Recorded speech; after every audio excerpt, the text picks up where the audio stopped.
From a strange 9-page document posted on the internet in 2008, all the way to a world where governments, hedge funds, and normal people argue about it every day.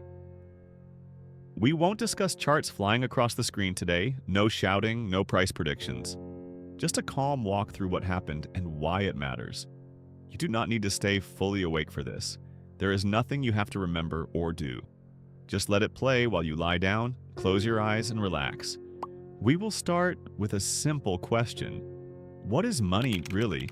And why did anyone feel the need to invent something like Bitcoin in the first place?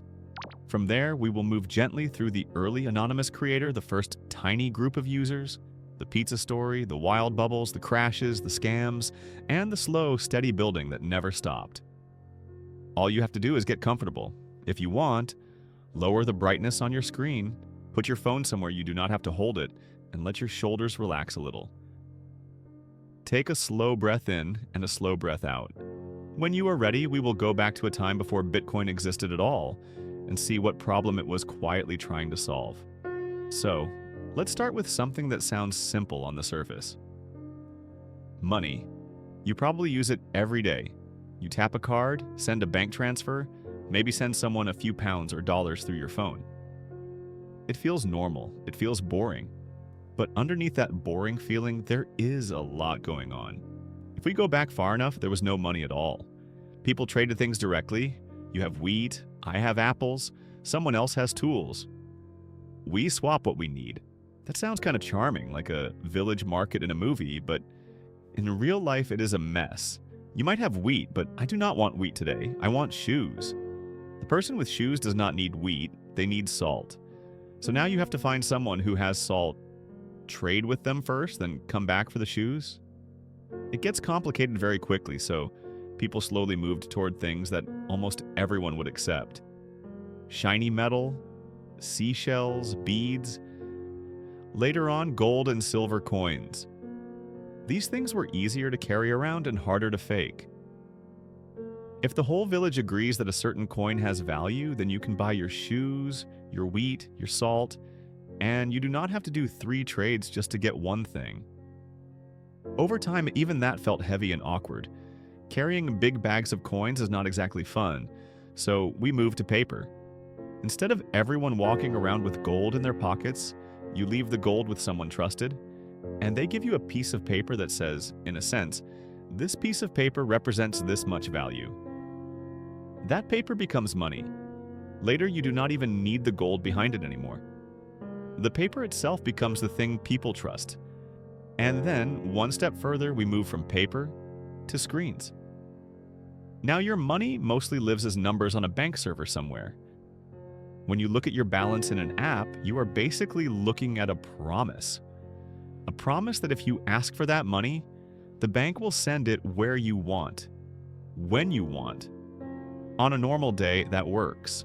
You pay rent, you buy a coffee, you order something online. The numbers go down in one place and up in another, and you never see any coins or notes, just numbers and trust. So we arrive at the core question: who are you actually trusting? You are trusting the bank not to delete your balance by mistake. You are trusting the payment company to send your money to the right person. You are trusting your government not to ruin the value of your currency with endless printing. And you are trusting that your permission will not suddenly be removed. Most of the time, you do not think about this. But every so often, someone has a transfer blocked for a strange reason. Someone has an account frozen during a dispute. Somewhere in the world, a currency collapses. People wake up and find that prices have doubled or tripled, and their savings are worth a lot less. That is the quiet background problem. To use modern money, you have to sit in the middle of a web of institutions and hope they stay honest, careful, and stable. Now imagine the internet in the late 90s and early 2000s. More and more people are online. Forums, email lists, small online communities. A lot of very curious, very stubborn people start asking a simple question. If we can send messages across the world in seconds without a central post office, why can we not send value across the world in the same way, without a central bank? It sounds like it should be possible. People start trying to build digital money. Not just numbers in a bank database, but something that behaves a bit like cash in your hand, except it lives on a screen. There were a few serious attempts. Some tried to create digital coins backed by gold. Others tried to create token systems run by a company, where the company keeps a ledger of who owns what. They had names that now feel like early experiments, small steps towards something bigger. The problem hiding beneath all of these attempts was a simple one. If you have a digital coin, and it is just information, what stops you from copying it like a file and spending it twice? With a picture or a song file, you can copy it endlessly. For money, that is not okay. If you can spend the same coin again and again, it is not really money anymore. It is just a glitch that lets you cheat. This is called the double spending problem. One way to stop double spending is to have a central authority, like a company, that keeps track of all balances and all transactions. But then you are back to the old model. You are trusting one main place, one main database, one main set of humans. The dream that some people had was different. They wanted a kind of digital cash that did not depend on a central company. Something that could live on the internet, spread across the globe, that anyone could use, but that no single person, bank, or government fully controlled. They wanted a system where the rules were clear, where everyone could check the ledger for themselves, and where the math made cheating very, very hard. For a long time, no one could make that dream really work. Projects came and went. Some were shut down, some faded away. Others worked for a while, but still relied on a central server that was easy to attack or shut down. The technical pieces were almost there, but not in the right order yet. So we have this picture. On one side, we have the familiar world of money, full of banks, central servers, and trust in big institutions. On the other side, we have a small group of thinkers and builders who can feel that there should be a different way.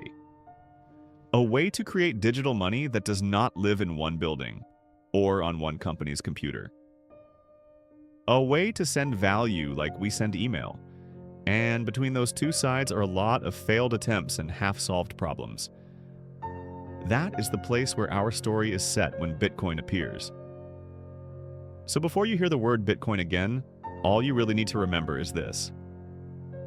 Money is a shared story that we all agree to believe. Traditional money is a story managed by central players who ask us to trust them.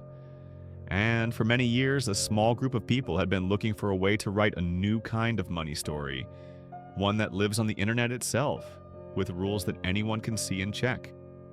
In the next part of this bedtime story, someone with a strange name appears out of nowhere, posts a short document on a mailing list, and quietly says, "I think I found a way." And that is where Bitcoin begins. Now our story zooms in on a single name that appears out of nowhere. Satoshi Nakamoto. No photo. No public talks. No company logo. Just a name at the bottom of a short document and a few emails on an old-style mailing list. Imagine a quiet corner of the internet in 2008. Not the busy social media world you know now, but a space where a small group of cryptography geeks share ideas. They write long emails, send rough code to each other, and argue about strange math problems for fun. One day, in that small group, a message appears.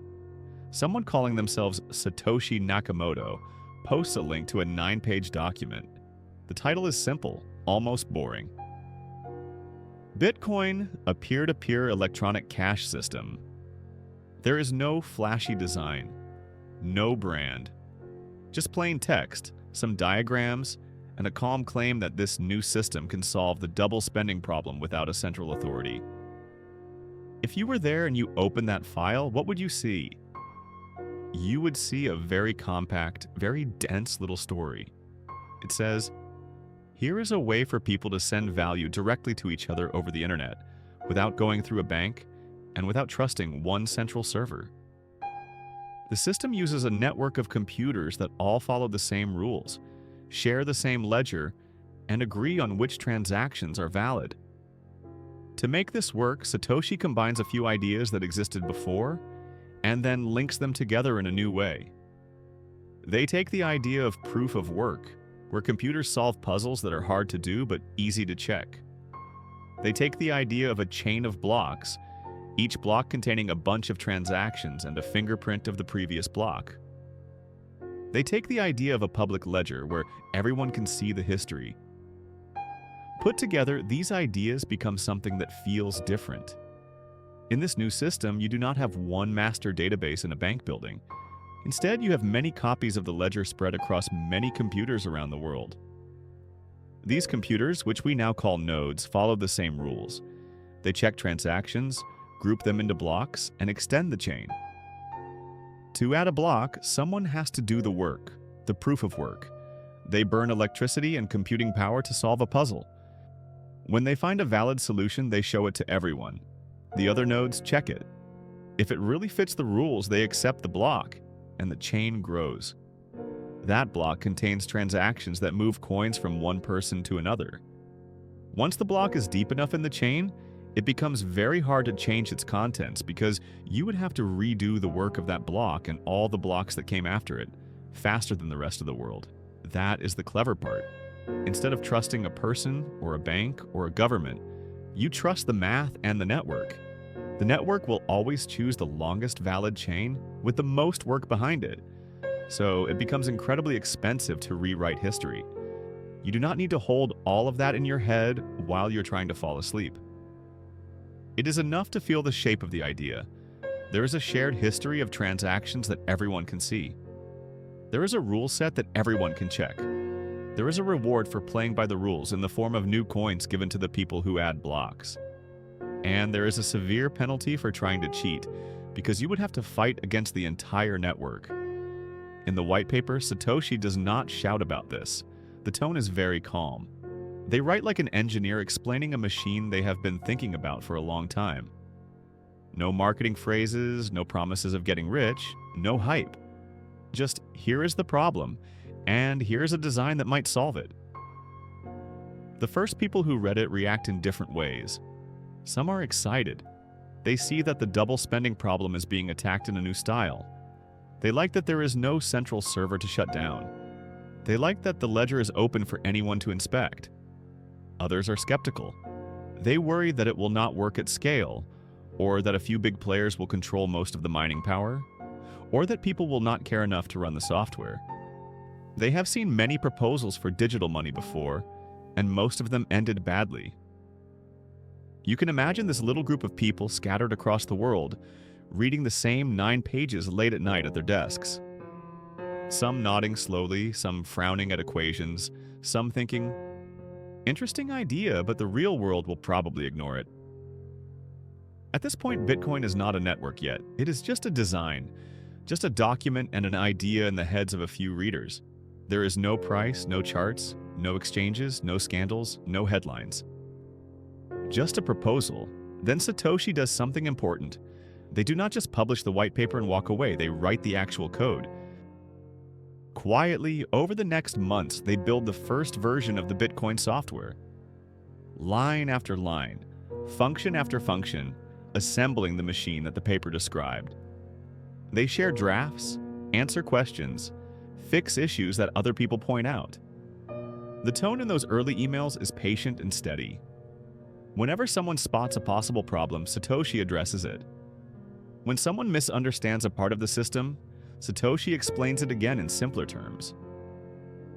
It feels like a small, focused workshop. No one at that time is thinking about big investment funds or national policy. They are thinking about block intervals, timestamps, message formats, and how to make sure that 2 different computers in different places can agree on the same history without trusting each other blindly. Once the code reaches a point where it can run, Satoshi releases it as open source. That means anyone in the world can download it, read it, run it, and even change it, as long as they follow the license. This is another subtle but powerful choice. Instead of keeping the code private and forming a company, Satoshi just hands it to the world. Here it is. If you like it, join. If you do not, ignore it. The gate is completely open. The program contains all the rules: how often blocks should be found, how many coins are created in the beginning, how those coins are slowly reduced over time through halvings, how transactions are structured, How the network nodes speak to each other. The white paper gave the concept. The code gives the keys. From this point on, Bitcoin is one small step away from existing in the real world. All it needs is a running instance of the software and a second person somewhere else willing to connect to it. Before that happens, it is worth pausing and gently compressing what we have covered so far. For years, people had wanted a way to create digital money that did not rely on a single authority and that could not be easily faked or blocked. The double spending problem was the main barrier. Satoshi Nakamoto arrives with a simple document that says, in effect, if we arrange proof of work, a chain of blocks, and a shared protocol in this particular pattern, we can create a trustless ledger that anyone can verify, but no one can cheaply rewrite. Some readers shrug. Some readers lean forward in their chairs. Then the same quiet figure writes the code, opens it to the public, and prepares to start the network. In the next part of this story, that network actually turns on. The first block is mined. The first coins are created, and a few curious people become the very first citizens of a new kind of monetary world, even if at the time it still looks like a strange little experiment on their screens. So now the code is written. The ideas from the white paper are no longer just lines on a page. They live inside a program that can actually run. All it needs is to be switched on. Picture a quiet room, a normal computer, nothing flashy. Somewhere in that room, Satoshi presses a key, runs the software, and the Bitcoin network begins. The very first block is created. It is called the Genesis block. In simple terms, this is block number 0. You can think of it like the foundation stone of a building. Everything else that comes later is stacked on top of it. If you go and look at the Bitcoin blockchain today, you can still see that same Genesis block at the very bottom of the chain. Inside it, there is a hidden message. Not a secret code, just a small sentence tucked into the data. It is a reference to a newspaper headline about banks and government bailouts. You do not need to remember the exact words. It is enough to know that it reflects the mood of that time. A world recovering from a financial crisis. People thinking more than usual about money, trust, and who really controls what. So the first block exists. New blocks can be added. The code is ready to issue coins as a reward for whoever finds those new blocks through proof of work. But in the beginning, there is almost no one there. Satoshi is running the software on their machine. The network is just a tiny cluster of one, maybe a couple of nodes. It is like opening a brand new social network where you are the only user. Technically it works, but it is very quiet. Soon, though, another person appears in the story. His name is Hal Finney. Hal is an experienced programmer and cryptography enthusiast. He has worked with strong encryption tools before. He understands the importance of privacy and the power of code. When he sees Satoshi's work, he is curious enough to download the software and give it a try. Now the network has at least 2 people on it, Satoshi and Hal.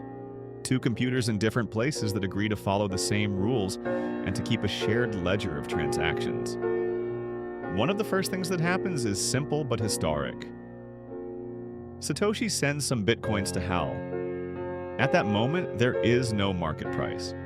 No one is thinking in terms of dollars or pounds. It is just a test transaction. A way to see if this whole system actually moves value from one cryptographic key to another across the network without a central authority. The coins arrive, the software records the transaction, the ledger updates.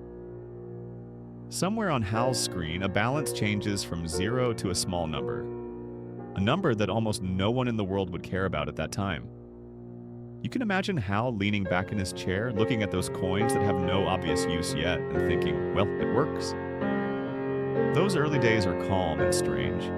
The people who join in are mostly programmers, cryptography fans, and curious hobbyists. There is no phone app, no slick interface, no customer support, just rough software, command lines, and small changes to the code as bugs are discovered and fixed. Mining is something you can do on a normal home computer. You run the client. The client uses some of your processing power to try to find valid blocks. There is no industrial scale operation yet. No giant warehouses full of machines. Just individuals letting their computers work quietly in the background, collecting coins that barely anyone else has heard of. At that time, the difficulty is low. That means the puzzles that miners have to solve are much easier than they are today. Blocks are found with very little effort. People who keep their clients running can watch their balances slowly grow. It is a bit like picking up strange shells on a beach that nobody else is walking on. You do not know if anyone will ever want those shells, but they are there, they are free, and the collecting process itself is interesting. There is almost no serious talk about price. You cannot walk into a shop and pay with Bitcoin. You cannot open a major exchange account and trade it for your local currency. There are only a few individuals willing to trade small amounts, and even then it is more curiosity than business. Most of the conversation is about whether the system works as designed. Does the network keep producing blocks on time? Do nodes agree on the same history? Are there security holes in the protocol? What happens if someone disconnects and reconnects? What if two people find a block at almost the same moment? On forums and mailing lists, Satoshi answers questions patiently. They adjust details in the code. They make the software a little easier to use. They respond to people who worry about possible attacks. The few early users slowly become more comfortable that this strange machine might keep running. If you zoomed out and looked at the whole planet at this moment, almost everyone would have no idea any of this is happening. Life goes on as usual. Markets open and close. People commute, watch TV, and pay bills. Somewhere in a handful of rooms with humming computers, a new kind of money is quietly being born. There is still no logo on a hoodie, no laser eyes profile pictures, no shouting headlines. Just a chain of blocks slowly growing, one after another. A small set of people running nodes and mining. A few test transactions back and forth, and a creator who mostly lets the code speak for itself. These early users begin to build small tools around the core software. Explorers that let you see blocks and transactions more easily. Simple wallet interfaces. Posts that explain to newcomers how to back up their keys and how to avoid losing access to their coins. There are also bugs. In one famous early incident, a vulnerability is found that allows someone to create an absurd amount of coins in a single block. It is a kind of glitch in the rules. The community notices, and the chain has to be corrected.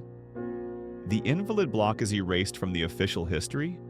A fixed version of the software is released, and everyone upgrades. This is an important moment because it shows two things. First, the software is young and imperfect. Mistakes can exist in any new system.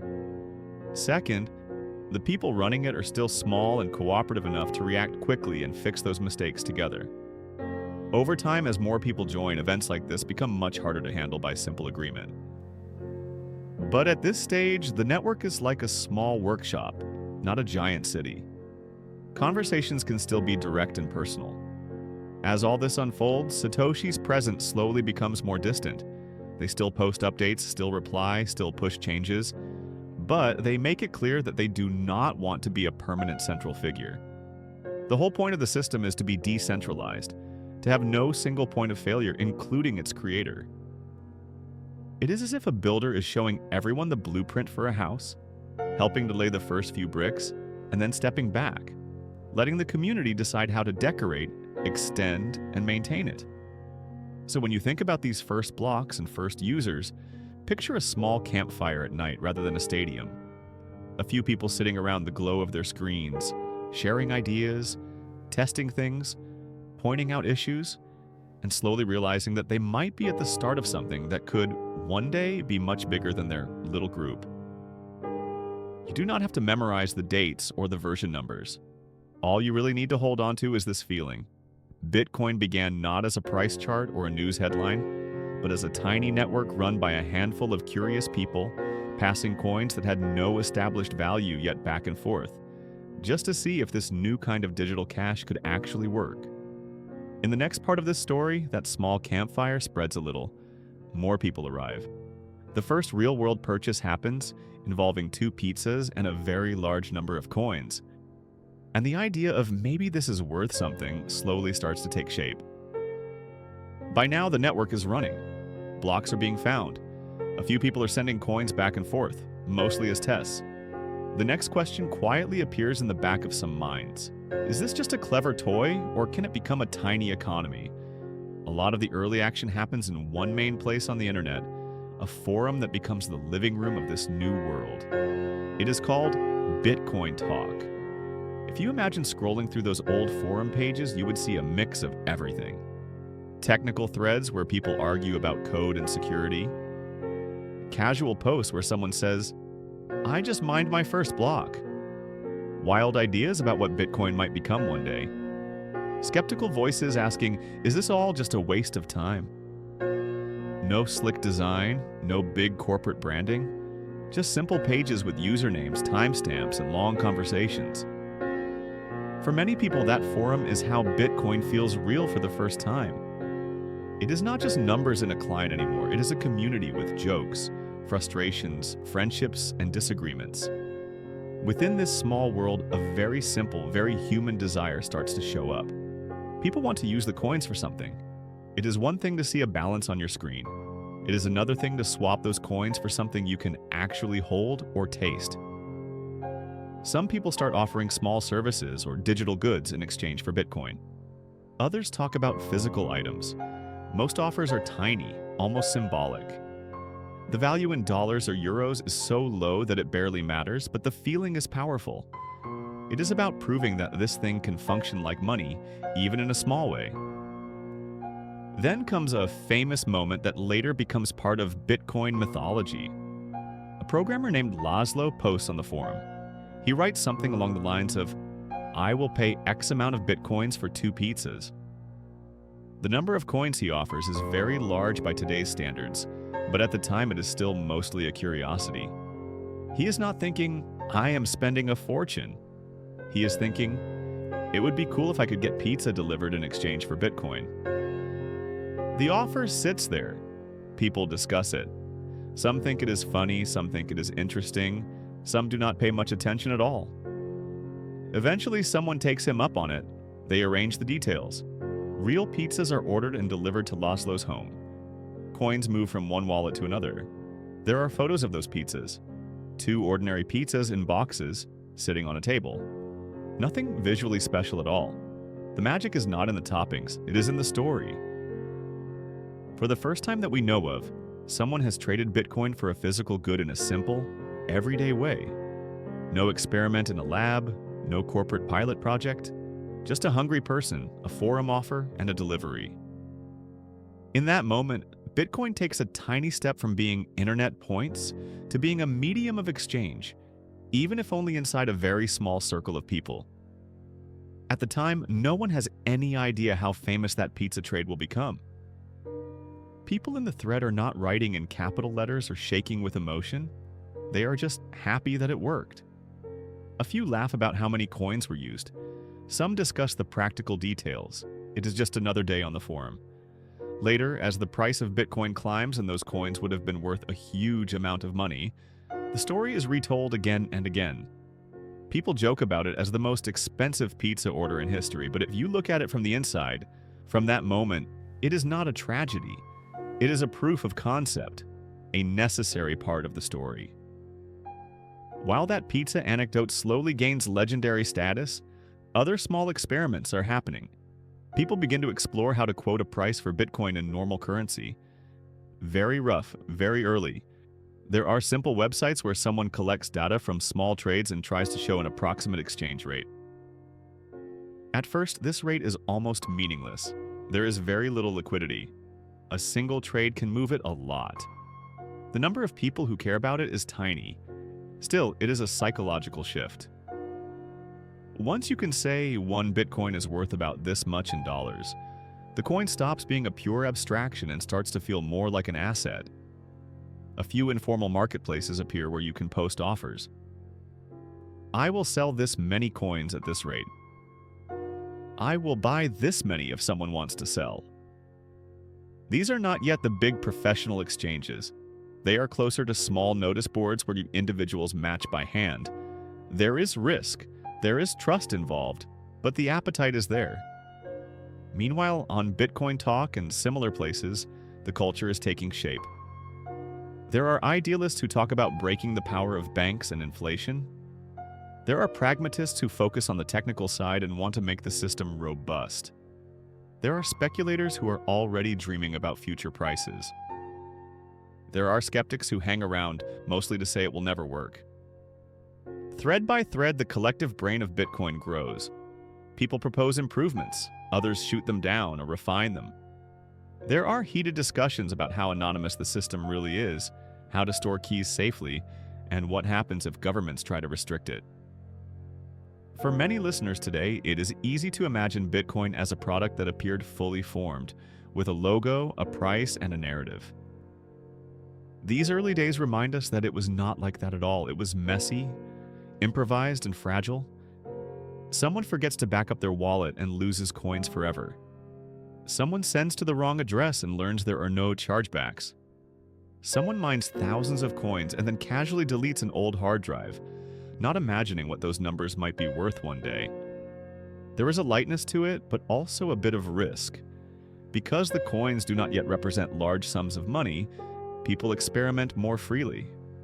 They are not terrified of using them. They are curious. They want to see what happens when you try different things. Out of this playfulness, some deeper patterns begin to form. People realize that once you send a transaction and it is included in a block, it is very hard to reverse. That is different from a bank transfer, where you can sometimes call and beg for a recall, or a credit card charge that you can dispute. Here, finality is much stricter. They also notice that the system keeps working even when one node goes offline or one user disappears. The network does not depend on any single person. If one miner shuts down, others keep going. If one forum account vanishes, the ledger rolls on. Bit by bit, confidence grows. Not a loud public confidence. More like a quiet inner sense among early users that, okay, this is more than just a weekend project. The thing keeps running. New people keep joining. It did not fall apart after a few months. Around this time, primitive price charts start to appear. You can picture them. Very simple lines, low volumes, numbers that look tiny now. A few spikes when someone buys a chunk, a few dips when someone sells. For people who are there, though, those little moves feel big.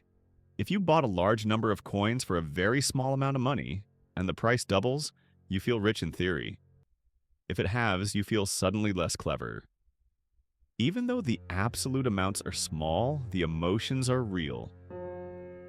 On the forum, people begin to talk about early adopters and late adopters, even though at that point almost everyone involved is still extremely early relative to the rest of the world. You can almost hear the tone in some posts, a mix of no one understands us yet and what if this actually catches on, and maybe I should mine a bit more, just in case. All this happens while outside of this bubble, the wider public carries on with almost total ignorance of Bitcoin. News channels do not talk about it. Most banks have never heard of it. Governments are not holding meetings about it yet. It is like a tiny island forming under the surface of the sea. Rocks and sand slowly pile up. A few people have built huts there. From above, from far away, you would not even notice it yet. So if you gently compress this part of the story into something you can remember when you are half asleep, it is this. Bitcoin moves from being a pure experiment among a handful of coders to being the center of a small but real economy. A forum becomes the town square. A pizza order becomes a proof of life. Rough markets and early price quotes make it feel more like money and less like a game. The numbers are small, the tools are clumsy, the community is tiny. But for the first time, there is a sense that this thing is not only technically interesting, it is also socially alive. In the next part of this story, that small economy attracts bigger attention. New exchanges emerge, prices rise and fall more violently, and with growth come new problems, including hacks, failures, and the birth of a massive exchange that will later suffer a very public collapse. Our little island is starting to grow. What began as a quiet campfire of programmers and curious early adopters is slowly becoming something bigger. More people hear about Bitcoin from a friend or a blog post or a late-night forum thread Some arrive out of curiosity. Some arrive because they like the idea of money outside the usual system. Some arrive because they see a chance to speculate. As more people show up, the same pattern appears that you see in almost any new technology. At first, everything is rough and homemade. Then services appear that promise to make things easier. In Bitcoin, that means websites that offer to hold your coins for you, to help you trade, to help you send and receive without having to run the full software yourself. Instead of managing keys on your own computer, you can log in with a username and password and let someone else take care of the details. It feels more convenient. You do not have to worry about backups or strange-looking files. You just see a balance on a web page. You click a button to send or receive. For people who are new, that feels familiar because it looks a bit like online banking. But convenience comes with a cost. Every time a service says, "We will hold your coins for you," it means those coins are stored somewhere in their systems. On their servers, in their wallets, under their security. If that security is weak, or if the people running the service make mistakes, or if they are not as honest as they seem, those coins are at risk. In these years, a lot of early services learn those lessons the hard way. There are hacks where attackers break into websites, find private keys, and send coins out to their own addresses. There are failures where a small exchange or wallet service realizes it was not accounting correctly, and suddenly cannot cover all customer balances. Sometimes it is pure incompetence. Sometimes it is sabotage from the outside. Sometimes it is something darker. When you read forum posts from that time, you can almost see the arc. At first, users are excited. There is a new website that lets you store and trade coins so easily. Then later, a worried thread appears. "I cannot withdraw, support is not replying." Then eventually a painful message. "We were hacked. The coins are gone. We cannot make everyone whole." People feel shocked and betrayed. For many, it is their first real financial loss in this strange new system. Up until then, coins felt like play money to some. Now the amounts are starting to matter more, and losing them hurts. It also shakes confidence. If every service that touches Bitcoin can just vanish or be robbed, how can this thing work at all? In the middle of this, one particular platform quietly grows to dominate much of the trading world. Its name is Mt. Gox. The name itself is a bit odd. It comes from an earlier idea: Magic: The Gathering Online Exchange, a website that was originally planned for trading fantasy game cards. That project never really took off, but the domain name and the basic structure later get repurposed into a platform for trading Bitcoin. At first, Mt. Gox is just one of several sites where you can buy and sell. Over time, it becomes the largest. More and more people from all over the world send money to Mt. Gox in their local currency, buy Bitcoins, and store them on the platform. For many, Mt. Gox is their first real contact point with Bitcoin. They never download the original software. They never generate their own keys. They just create an account, deposit funds, and start trading. This centralization has an obvious appeal. Liquidity gathers in one place. Order books are deeper. It is easier to find someone on the other side of your trade. The price that Mt. Gox shows on its charts becomes the reference price for Bitcoin in general. If you looked at the Bitcoin price on most blogs or widgets at that time, there is a good chance it is just pulling data from Mt. Gox. At the same time, this centralization creates a quiet risk. The whole project of Bitcoin is built on the idea of removing single points of failure. The network is decentralized. The ledger is shared. No one machine or organization controls the protocol. Yet, in practice, a very large number of people are now trusting a single company with their coins and their trades. In theory, Bitcoin is unstoppable. In reality, a lot of users have placed their fate in the hands of one website with offices, bank accounts, and servers that live in the real world. While Mt. Gox grows, the price of Bitcoin starts to show more dramatic movement. For a long time, coins were worth almost nothing to the outside world. Then they slowly gained a price in cents, then in whole units of currency. Around this period, you see the first sharp bubbles. From a very low starting point, the price surges upward. It climbs faster than many people expect. More and more eyes turn to the chart. Early forum posts go from "I bought some as an experiment" to "I cannot believe the price today." Some people feel lucky and smart. Others feel they missed the train and rush to catch it. The emotions that come with money become stronger. Where earlier discussions were mostly about technical design and philosophy, you now see more talk about profit, risk, and timing. Some people sell early and then watch the price keep climbing, feeling regret. Others hold on stubbornly through every dip. Some borrow money to buy more, which adds another layer of stress. Then, as quickly as it rose, the price crashes. From its new peak, it falls sharply. Many new buyers panic. Some sell at a loss, promising themselves never to touch this weird asset again. Others hold through the storm, partly out of conviction, partly because they do not want to lock in their losses. This is Bitcoin's first big public boom and bust cycle. From the outside, to someone glancing at a chart in a newspaper, it looks like a wild bubble that inflated and then popped. A lot of commentators say, "See, it was just a speculative toy." Inside the community, the story feels more complicated. Yes, some people are hurt. Yes, the price moves feel extreme. But the network itself did not break. Blocks kept being mined. Transactions kept flowing. The software did not fail just because the market was emotional. For the people who were there, this leaves a strange, deep impression. They realize that Bitcoin is capable of absorbing wild bubbles without losing its basic structure. It does not have a central bank that can step in and rescue speculators or smooth the chart. It just keeps running, indifferent to human feelings. During all of this, development of the protocol continues quietly in the background. Programmers improve the code. They find ways to make nodes run more efficiently, to tighten security, to reduce bugs. There are ongoing discussions about future features and possible upgrades. The system is still evolving. The community also becomes more aware of the difference between the Bitcoin protocol and the companies built on top of it. When a web wallet or small exchange is hacked, some outsiders say, Bitcoin was hacked. Inside the community, people start gently correcting this.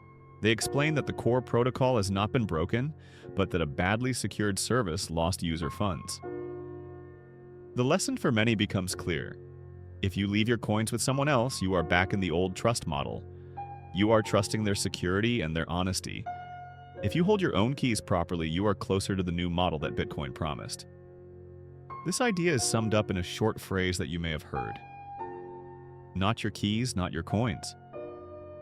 It is a simple sentence, but it grows out of real pain and real losses during these years. People who kept their coins in their own wallets with backups and care often fared better than those who left everything on one platform. As you let all of this settle in your mind while you rest, you can think of this period as Bitcoin's teenage phase. It is no longer a child. It has more users, more money flowing through it, more attention. It is also clumsy at times, makes mistakes through the people around it, and gets itself into situations where it is tested in public. Hacks show that naive trust in centralized services is dangerous. The rise of Mt. Gox shows how quickly the ecosystem can re-centralize around convenience. Price bubbles show how human emotion can amplify every move. Crash periods reveal who is here only for fast gains and who is here because they are interested in the deeper experiment. Through all of this, one thing stays constant. Every 10 minutes on average, another block is added. The chain grows one step at a time, recording transactions from all over the world. Miners keep mining. Nodes keep verifying. The rules keep being applied. If you compress this chapter into a gentle summary you can remember later, it might sound like this. Bitcoin survived its early growth spurts. As more people arrived, services sprang up to make everything easier, but some of those services were fragile. One exchange, Mt. Gox, grew to dominate trading, becoming both a doorway for new users and a quiet point of risk. Prices rose fast, then crashed, teaching everyone that this new kind of money could move violently without any safety net. In the next part of this story, that quiet risk around Mt. Gox becomes very loud. Dark markets and law enforcement step into the picture. Governments notice Bitcoin more directly. As Bitcoin grows from a toy into a small economy, something very predictable happens. People start to use it for anything and everything. Some of those uses are harmless or even hopeful. Online donations, small payments, experimental shops that accept coins just to be part of something new. Others move into darker territory. To understand this part of the story, you do not need to memorize every name or date. You just need to hold one simple idea in your mind. When you create a kind of money that can move across the internet without going through banks, some people will try to use it for things that banks would normally refuse. One of the most famous examples is an online marketplace that becomes known as Silk Road. Think of a website that looks from the outside like a normal e-commerce site. Listings, descriptions, seller ratings, messages between buyers and sellers, but instead of books, clothes, and electronics, many of the listings are for illegal drugs and other prohibited items. To lower the risk of traditional financial tracking, this market uses Bitcoin as its main payment method. Customers send coins instead of using cards. The site uses various tricks to try to keep identities hidden. It becomes a symbol of how Bitcoin can be used outside normal rules. For some people looking at Bitcoin from the outside, this becomes their first introduction to it. Not as a way to send money across borders, not as an experiment in digital scarcity, just as that internet money used on a drug website. Media reports focus on the most shocking parts. Articles talk about a hidden corner of the internet where you can buy almost anything, with digital money that feels mysterious and scary. For many, Bitcoin and Silk Road become mentally tied together. Inside the Bitcoin community, reactions are mixed. Some say, this is proof that Bitcoin works as uncensorable money. Others say, this is terrible for the public image and will bring a lot of heat. Some simply shrug and say, money has always been used for both good and bad things. This is no different. Law enforcement agencies quietly start to pay more attention. They study how Bitcoin transactions work. They follow patterns on the public ledger. They try to connect addresses to real-world identities. They work to find weaknesses in the marketplaces that sit on top of the network. Eventually, authorities move in. The Silk Road site is shut down. Servers are seized. Its operator is arrested. Headlines announce a major blow to online crime. Photos of seized Bitcoins appear in news reports. For a moment, to many people, it looks like Bitcoin itself might be in serious trouble. But at the protocol level, nothing has been broken. The marketplace is closed because its computers and its operators are caught, not because the Bitcoin network has stopped. Coins sitting on addresses that are not seized continue to exist. Nodes continue to relay transactions. Miners continue to build blocks. The message that slowly sinks in is subtle. Bitcoin can be used in ways that attract law enforcement. Companies and websites that use it can be shut down. People who run those services can go to prison. But the network itself is much harder to stop because it does not live in a single building or under a single legal system. While all this is unfolding, Mt. Gox keeps growing. Despite past issues in the ecosystem, many people still treat it as the main doorway into Bitcoin. If you want to buy coins for the first time, there is a good chance someone tells you, just make an account on Mt. Gox and send money there. For a while, this seems to work. People deposit money, they buy coins. The price on Mt. Gox climbs. Charts show strong moves. More and more users from different countries pile in. For them, Bitcoin is almost the same thing as the balance they see on their Mt. Gox account page. Then, small problems start to surface. Some users complain that withdrawals are delayed. They request to take coins off the platform or to move funds back to their bank, and nothing happens for days or weeks. Official statements from the company blame technical issues, banking partners, or temporary glitches. At first, many people give them the benefit of the doubt. This is a new industry. Banks sometimes get nervous about moving money for exchanges.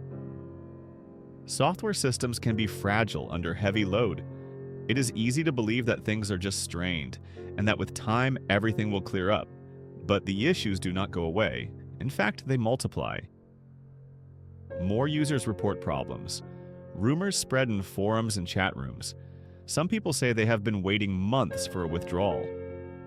Others point out strange behavior in the price on Mt. Gox compared to other exchanges.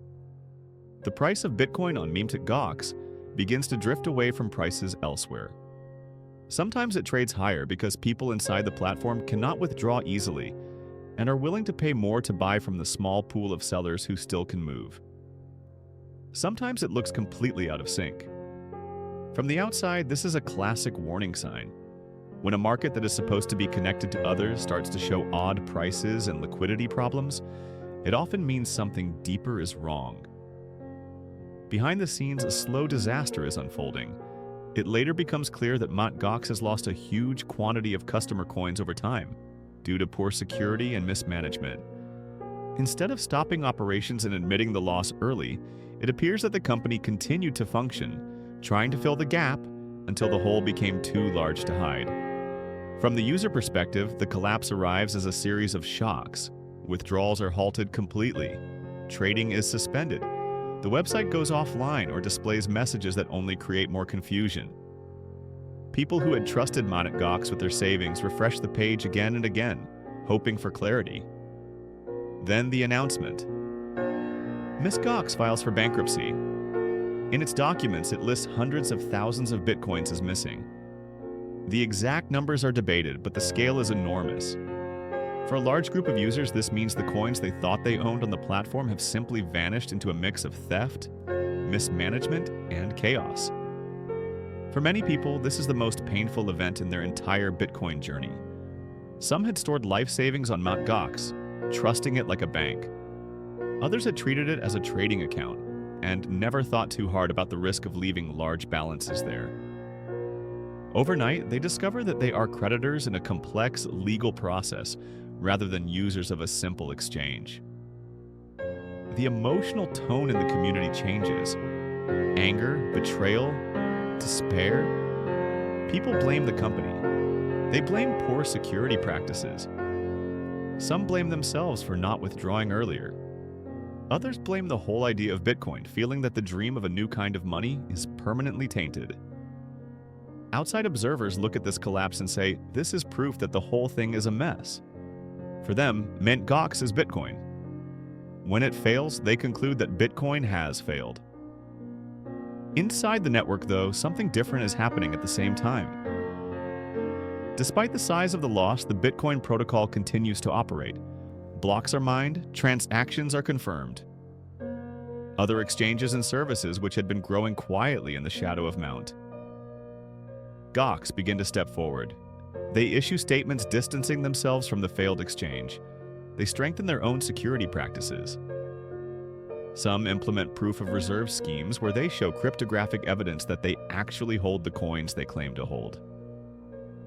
The lesson, not your keys, not your coins, becomes even louder. More people learn how to use their own wallets properly.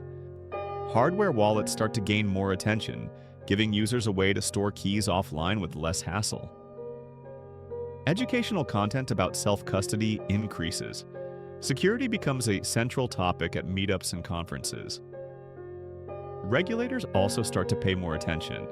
They see that large sums of money are flowing through online platforms that are not traditional banks. They see the fallout when one of those platforms collapses.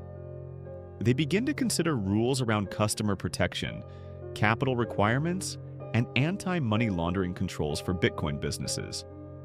Some people in the community welcome this, hoping that better rules will prevent another Mt. Gox. Others worry that regulation will stifle innovation and push the technology back into narrow boxes. Bitcoin itself stays neutral. It does not issue statements. It does not lobby. It does not apologize. It just does what it always does. Takes the next transaction, puts it into a block, and extends the chain. For you listening while your mind drifts, this part of the story might feel heavier. Losses, arrests, shutdowns, bankruptcies. It is not as light as pizza stories and early experiments, But it is an important chapter because it shows three things very clearly. First, any powerful tool can be used in ways that attract serious attention from authorities. Bitcoin is no exception. Silk Road and similar markets force the world to notice this new kind of money, even if the context is uncomfortable. Second, centralization around one big platform is dangerous. Mt. Gox behaves like a single point of failure sitting on top of a decentralized network. When that point fails, it harms thousands of users and shakes confidence, even though the underlying protocol is still intact. Third, every crisis produces both exit and adaptation. Some people walk away from Bitcoin in disgust after Mt. Gox. Others stay but become more cautious and thoughtful about where they keep their coins and how they interact with services. Developers and entrepreneurs learn from the mistakes, building more robust infrastructure over time. If you compress this all into one soft sentence to carry with you, it might be this: Bitcoin entered its first real storm with dark markets and a giant exchange collapse. And although many people were hurt, the core network came out the other side still running, while the ecosystem around it slowly learned to grow up. In the next part of this bedtime story, we move into a quieter but crucial phase. Builders keep working, debates about how to scale the system begin to dominate discussions, and the community starts to wrestle with big questions about how Bitcoin should evolve as more people try to use it. After all that noise, something interesting happens. From the outside, many people think Bitcoin is finished. They see the dark market stories. They see Mt. Gox fall. They see big price drops.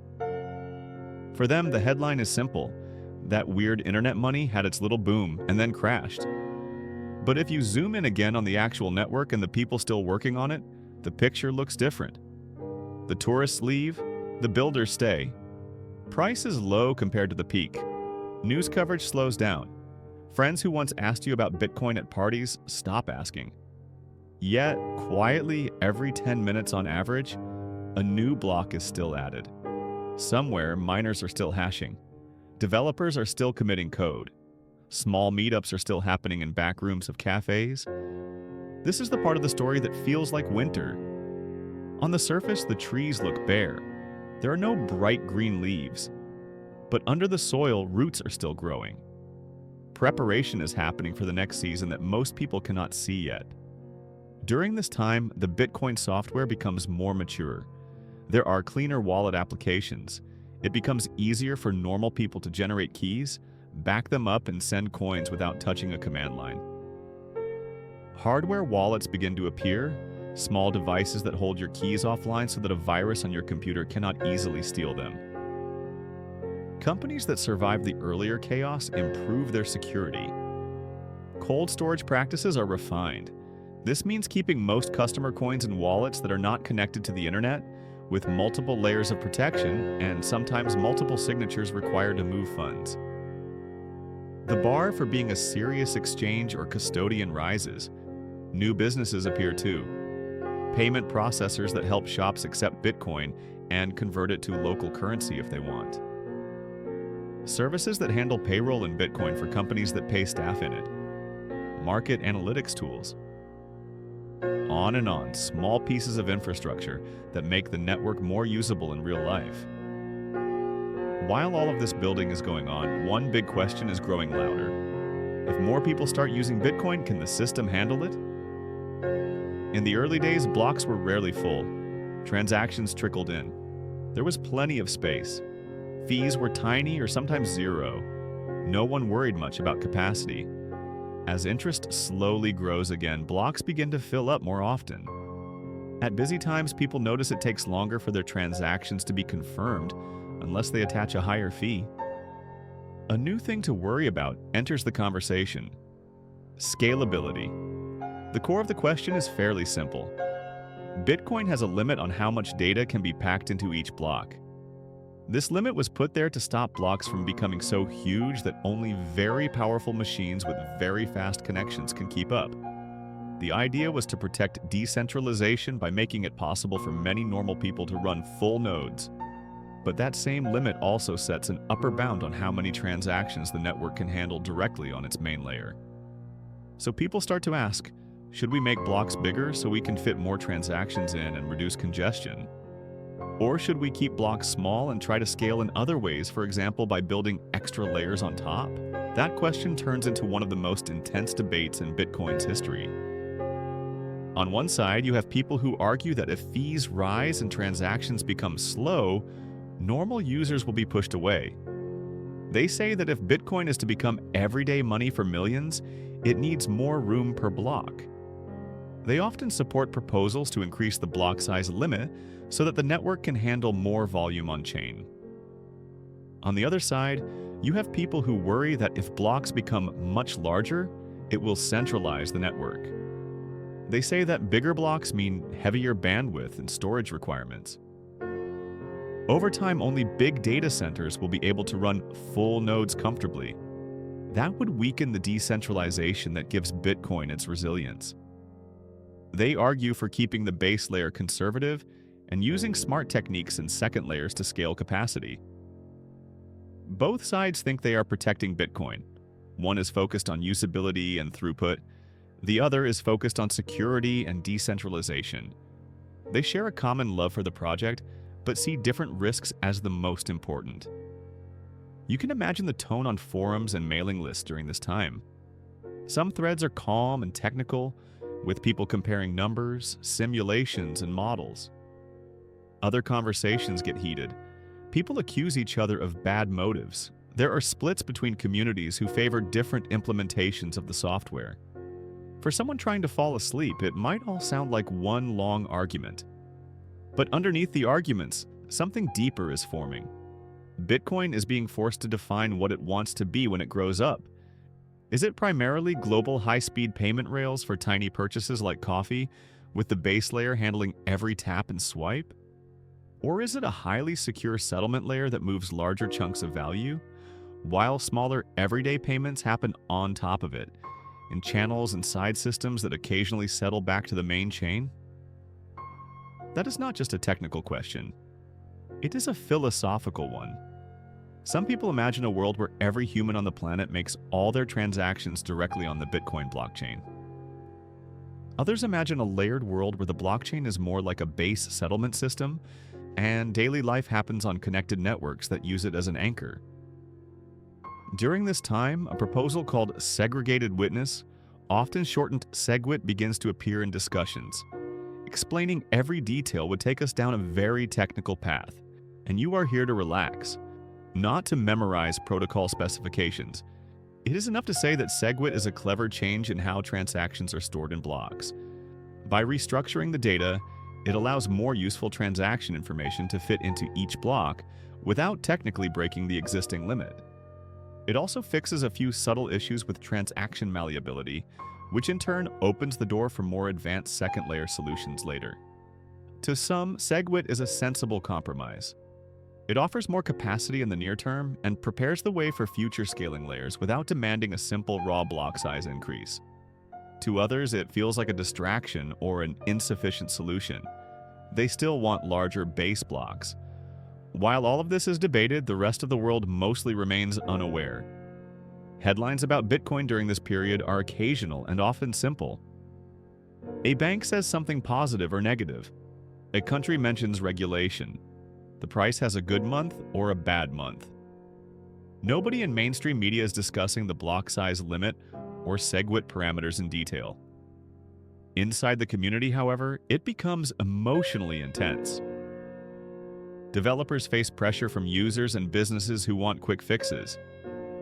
Businesses face pressure from customers who want low fees. Users are caught between different narratives. The sense of one big unified group starts to fracture into different camps. If you are listening to this while drifting off, it might feel like family members arguing in the next room. You may not catch every word, but you understand that something important is being decided about how the household will work in the future. At the same time, far away from mailing lists and social media, miners keep running their machines. They care about profitability, block rewards, and electricity costs. They follow the debates because any change to the software they run affects their business. Some miners take public positions. Others wait to see which way the wind blows before upgrading. Out of this long, messy conversation, a few clear themes emerge. First, of all the things Bitcoin could optimize for, it cannot maximize everything at once. If you want extreme throughput on-chain, you pay in node accessibility. If you want maximum decentralization of verification, you may need to accept limits on transaction volume at the base layer. There is no magical solution that gives infinite capacity without any trade-offs. Second, changes to the protocol require broad consensus. Bitcoin does not have a CEO who can announce a new version and force everyone to follow it. To upgrade the network, developers, miners, businesses, and users need to coordinate. This makes important changes slow and sometimes frustrating, but it also protects against sudden, risky shifts. Third, disagreement does not automatically kill the project. The debates are loud and at times unpleasant. Yet the network continues to function. While people argue about what Bitcoin should become, Bitcoin continues to be what it already is, a system that keeps producing blocks and recording transactions. If you had looked only at the price during these years, you might have seen a slow recovery from the post-Mt. Gox lows. Nothing like the later wild peaks, but a kind of cautious upward drift with many bumps. If you had looked only at the code, you would have seen steady progress and slow, careful upgrades. If you had listened only to the loudest voices and arguments, you might have thought everything was about to split apart at any moment. All three views are true in their own way. That is often how real systems evolve. Outwardly, they seem quiet. Under the surface, intense conversations shape their future. And at the deepest level, the basic heartbeat continues unbroken. To tuck this chapter neatly into your memory in a form that will not keep you awake, you can think of it like this.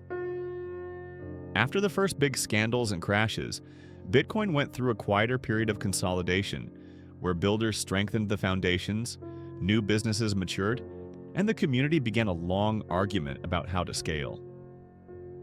This argument forced people to face the core trade-offs at the heart of the design and prepared the ground for a larger, more dramatic phase to come.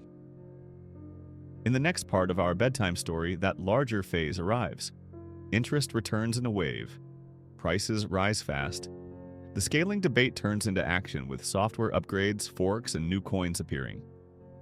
Bitcoin has its most famous boom so far, along with one of its most painful crashes, and the world outside the crypto bubble finally starts paying close attention.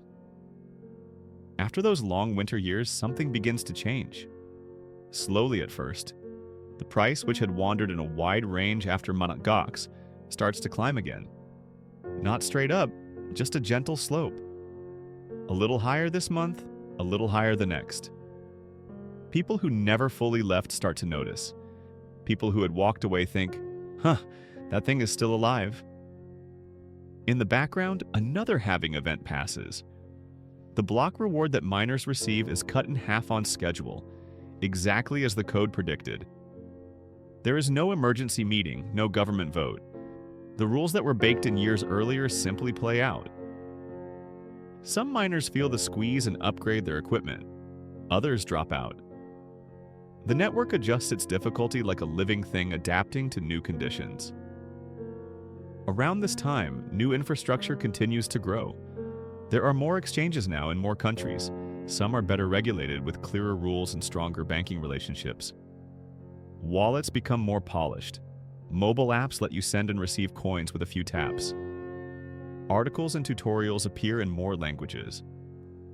Meanwhile, in the wider tech and finance world, a new wave of interest in digital assets starts to form. People use the word blockchain more often. Some focus on Bitcoin itself. Others experiment with new coins and tokens. There is talk of smart contracts, programmable money, and all kinds of possibilities beyond simple peer-to-peer payments. Into this mix, the old scaling debate that simmered in quieter years returns with new energy. Blocks are busier. More people are using the network. At peak times, fees rise. Transactions can take longer if you attach only a small fee. For users who have been around for a while, it feels like a natural side effect of growth. For newcomers, it can be confusing and frustrating. The question that occupied so many late-night threads now feels urgent. How do we let more people use this thing without breaking what makes it special? The SegWit proposal becomes one of the main characters in this part of the story. In gentle terms, SegWit works by storing some signature data slightly differently. That change makes it possible to fit more effective transaction information into each block, without technically changing the original size limit in a direct way. It also cleans up a few quirks that had made certain advanced features harder to build. Supporters see SegWit as a careful, well-studied upgrade. They like that it is backwards compatible. Nodes that have not upgraded can still function. They simply do not understand the new style of transactions fully. They see it as a path that improves capacity and flexibility while keeping the base layer conservative. Critics worry it is a distraction. Some argue that it complicates the system. Others feel it does not go far enough to solve congestion. They still want a simple increase to the block size parameter. For them, bigger blocks are a more direct and understandable way to relieve pressure. As this debate builds, the price of Bitcoin keeps rising. More ordinary people start to hear about it again. A cousin mentions it at a family dinner. A colleague brings it up in the office kitchen. An article appears on a mainstream news site with a headline about a new high. At first, the climb feels measured. If you look at a chart, it looks like a long, rising staircase. Then, as more money flows in and more attention arrives, it begins to curve upward more sharply. Suddenly, you see Bitcoin discussed on television. Hosts who have never used it ask questions of guests who are presented as experts. Some experts are thoughtful and cautious. Others are loud and confident. Predictions of very high prices start to appear in headlines. Inside online communities, the mood shifts again. Newcomers pour into forums and chat rooms asking, "How do I buy?" Prices of many other coins, not just Bitcoin, start to move dramatically. Projects launch tokens. Some promise technological breakthroughs. Others are little more than ideas backed by marketing. It becomes easier to feel like you are late to something important. People share stories of big gains, screenshots of account balances, charts with steep green candles. For people arriving fresh, it feels like everyone else already knew, and they are catching up. As all of this excitement builds, the scaling debate finally spills over into a full split.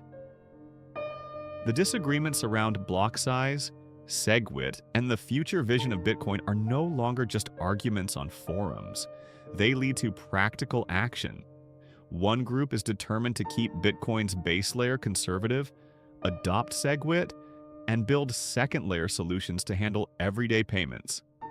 Another group is determined to increase the block size more directly, so that more transactions can fit on chain right now. The result is a fork. To picture a fork, imagine the blockchain as a long path through the forest. Up until a certain point, everyone has walked the same path. Then one day the path splits into two. From that moment on, there are two ways forward. In technical terms, the shared history up to the fork point stays the same. Every block and transaction before that moment exists in both versions. But from the split onward, the two chains follow different rules. On one side, the chain that most people continue to call Bitcoin activates SegWit and keeps the original block size limit, interpreting it through the new structure. On the other side, a new chain is born that increases the block size parameter and does not adopt SegWit in the same way. That new chain eventually takes the name Bitcoin Cash. If you held coins before the fork, something odd happens.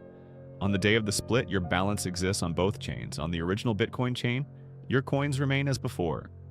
On the new Bitcoin Cash chain, a copy of that balance also appears. It is as if someone duplicated the ledger and then changed the rules for one copy going forward. At first, this is confusing to many people. Which one is the real Bitcoin? Which ticker symbol belongs to which chain on which exchange? How will markets price the two versions? Which one will most miners support? Over time, the dust settles. Most of the existing infrastructure, developers, and economic activity stays with the chain that activated SegWit and kept the smaller block approach for the base layer. That chain retains the simple name Bitcoin on most major platforms. The Bitcoin Cash chain continues as a separate project with its own community, its own ideas, and its own path. It aims at being peer-to-peer cash with larger blocks on chain, accepting different trade-offs. For the average listener drifting towards sleep, the exact politics and personalities of this split are not important. What matters is to see that Bitcoin is no longer just a piece of software. It is a social system with competing visions that can, at times, part ways. Right around this fork, the price boom reaches its brightest phase. New users keep piling in.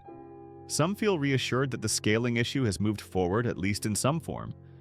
Others are simply chasing the rising line on the chart. Media coverage reaches a frenzy. Stories are written about people who became wealthy from early coins. Others are written about people who lost access to fortunes because they misplaced keys or threw away old hard drives. There is a sense of mania in some corners of the market. Long-term caution is often drowned out by short-term excitement. Every friend group seems to have someone talking about buying before it is too late. Apps to track the price climb to the top of download charts. People check their phones obsessively, watching each tick up and down. In this noise, it is easy to forget that the underlying protocol does not know any of this is happening. For Bitcoin itself, nothing has changed. It still produces blocks on schedule, it still follows the same reward schedule, it still relies on the same basic rules. It does not feel proud when the price is high. It does not feel ashamed when the price falls. Eventually, as with every sharp rise in this story, the boom turns into a peak. The price reaches a level that almost nobody would have believed a few years earlier. For a short time, every small dip is bought by eager newcomers. Then, slowly, the momentum fades.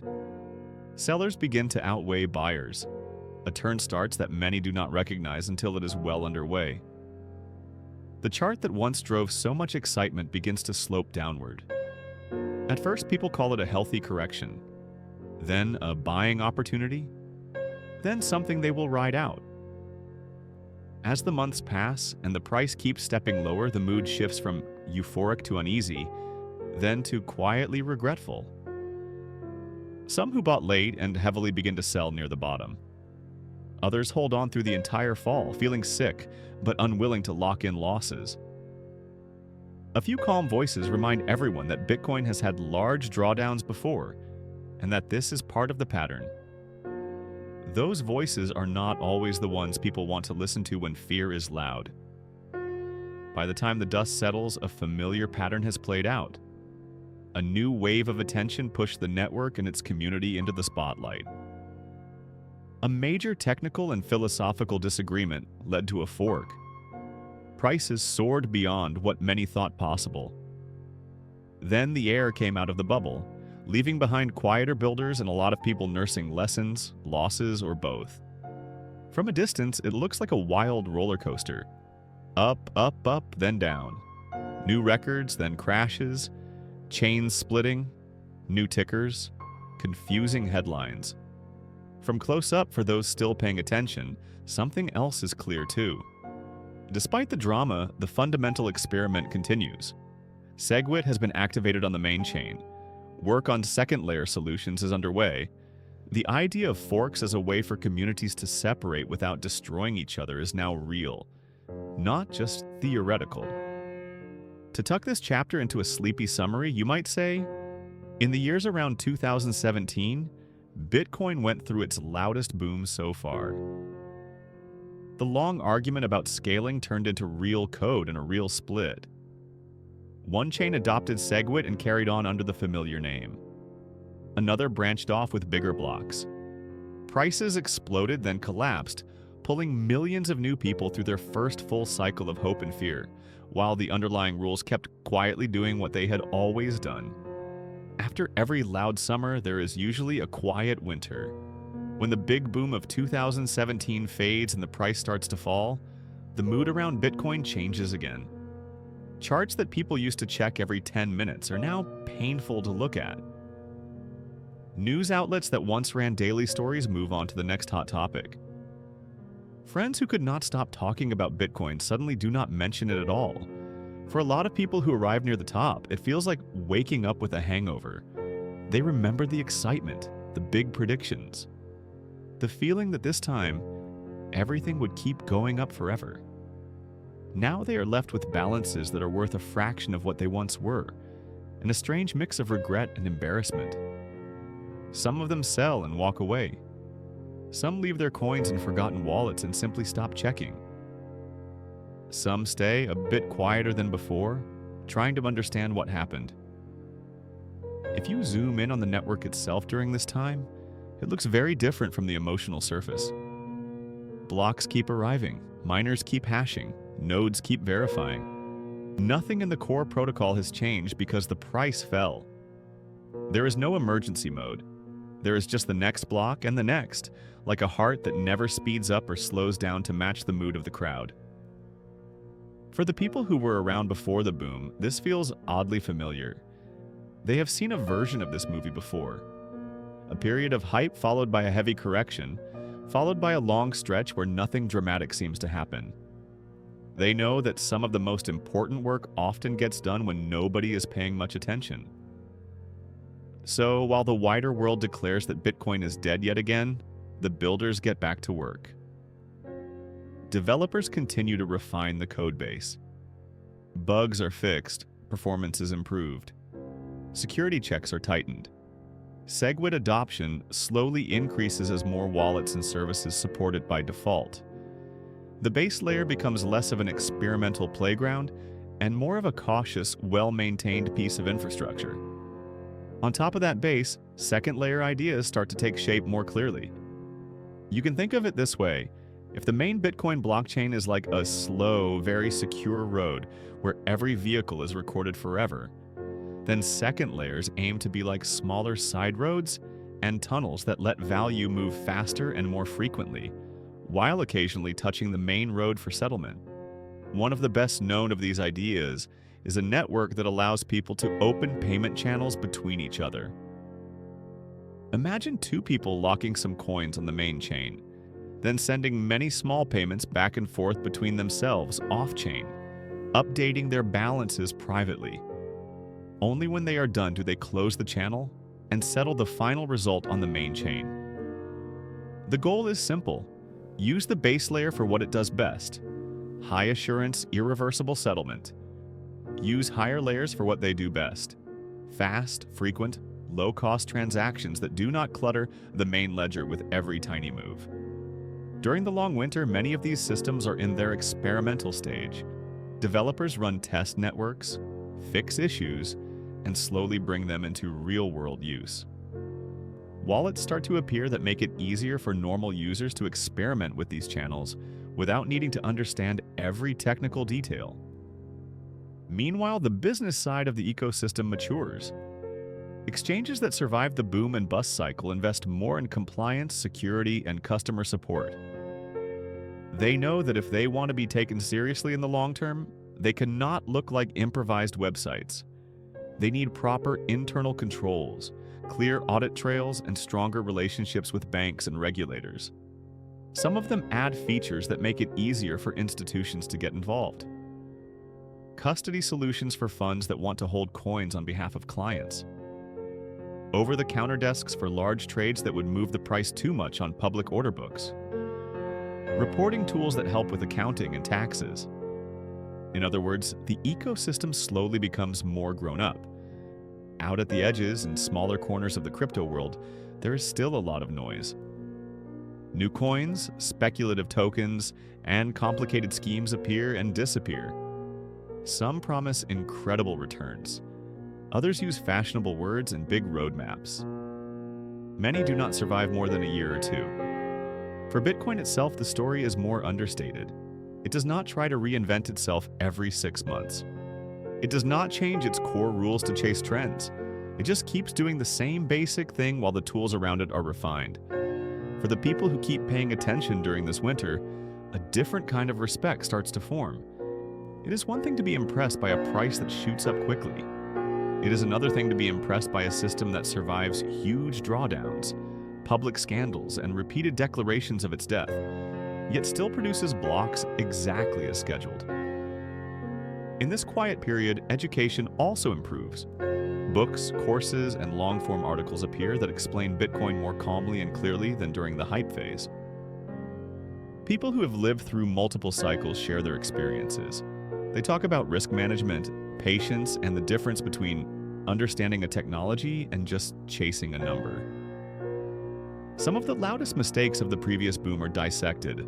Stories of people who over-leveraged themselves and were wiped out. Stories of projects that raised huge amounts of money with very little substance behind them. Stories of exchanges or platforms that promised the world, then folded when market conditions turned. These stories are not fun to read if you were hurt, but they act as warnings for the next cycle. They remind those who are listening that volatility is not just an abstract chart pattern. It touches real lives and real savings. During this time, another halving event approaches. Once again, the block reward is due to be cut in half.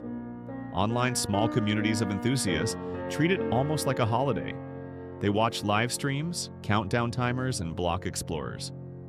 They know that after the halving, new supply will enter the market at a slower rate. There are many theories about how this affects price. Some say it is already fully known and therefore priced in. Others say it still has an impact over time. What matters for this story is simply that the rule holds. Milestone after milestone, the protocol follows the schedule that was set from the very beginning. No human committee decides each step. The code just does what it was designed to do. From the perspective of governments and large institutions, Bitcoin begins to look less like a temporary fad and more like a persistent phenomenon that refuses to disappear. Some central banks and international bodies publish reports trying to understand it. They study how it is used, who uses it, and what risks it poses to financial stability or to consumers. Some countries tighten regulations on exchanges. Others explore how to tax gains properly. You will see a range of reactions. Some officials speak dismissively, calling it a bubble or a toy.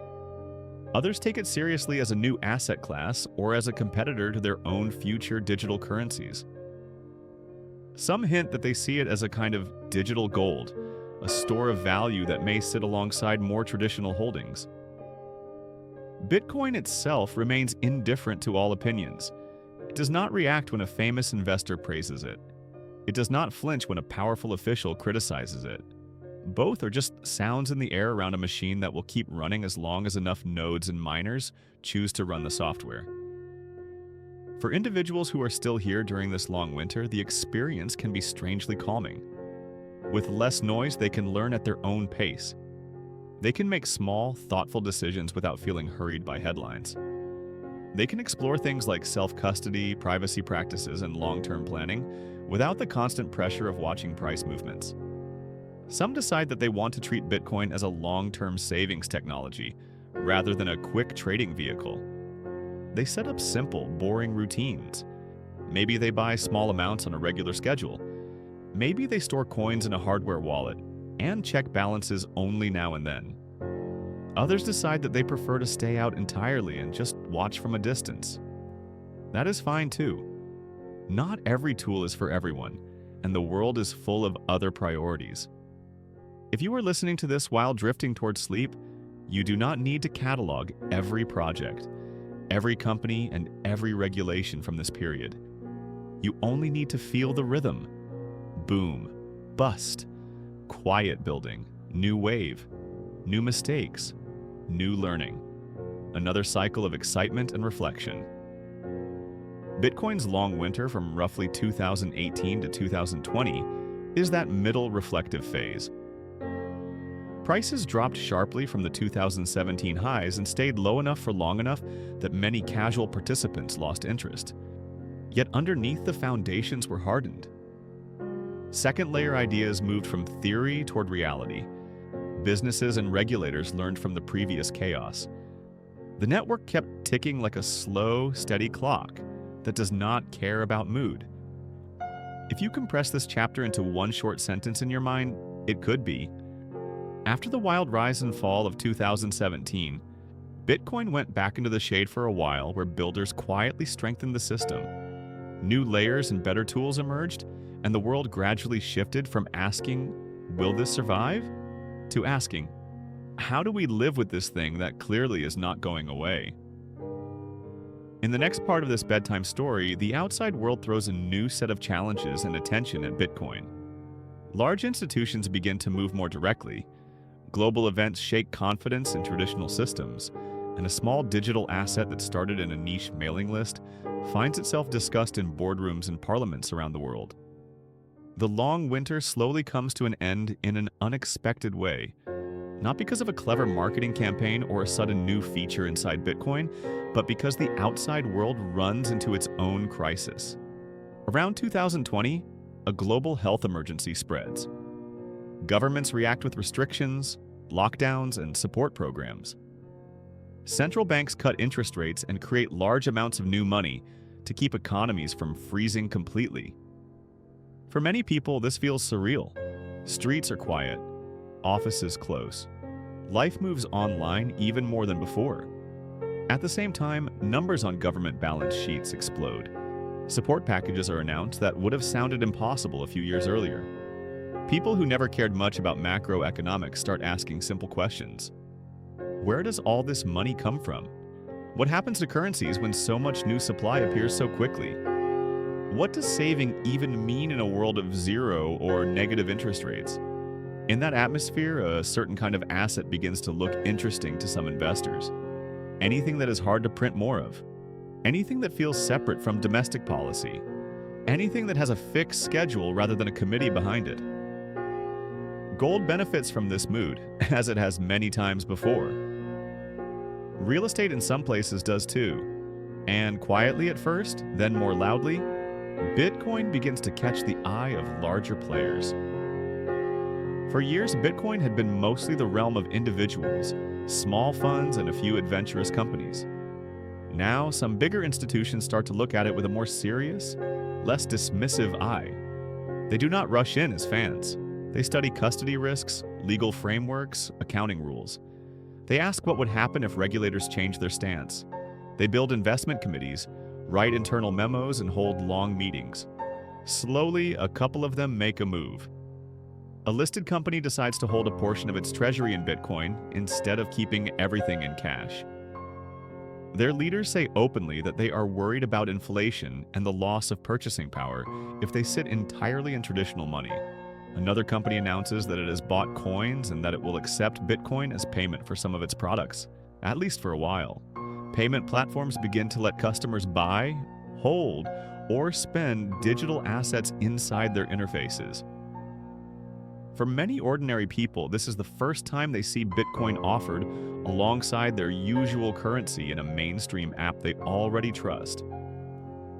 Each of these steps is discussed loudly in the press. Some commentators call it reckless, others call it visionary. Some worry about volatility on company balance sheets. Others focus on the signal that larger players are no longer ignoring this asset. Whatever your opinion, it changes the perception. Bitcoin is no longer just something that a friend mentions at a barbecue. It is something that appears in quarterly reports and on investor calls. Analysts who once wrote it off as a fad now have to at least explain why they are still skeptical, because their clients are asking about it. At the same time, the global crisis brings another effect. People in countries with weaker currencies feel even more pressure. When local money loses value quickly, any alternative that can hold value across borders becomes attractive. Some individuals discover Bitcoin as a way to move savings out of unstable systems. Others use it for remittances when traditional channels are slow, expensive, or blocked. It is not a perfect tool for this. Fees can still be volatile. Price can move quickly. Regulation can be confusing. But for some, it is better than the other options they have. In parallel, a number of central banks start exploring their own digital currencies.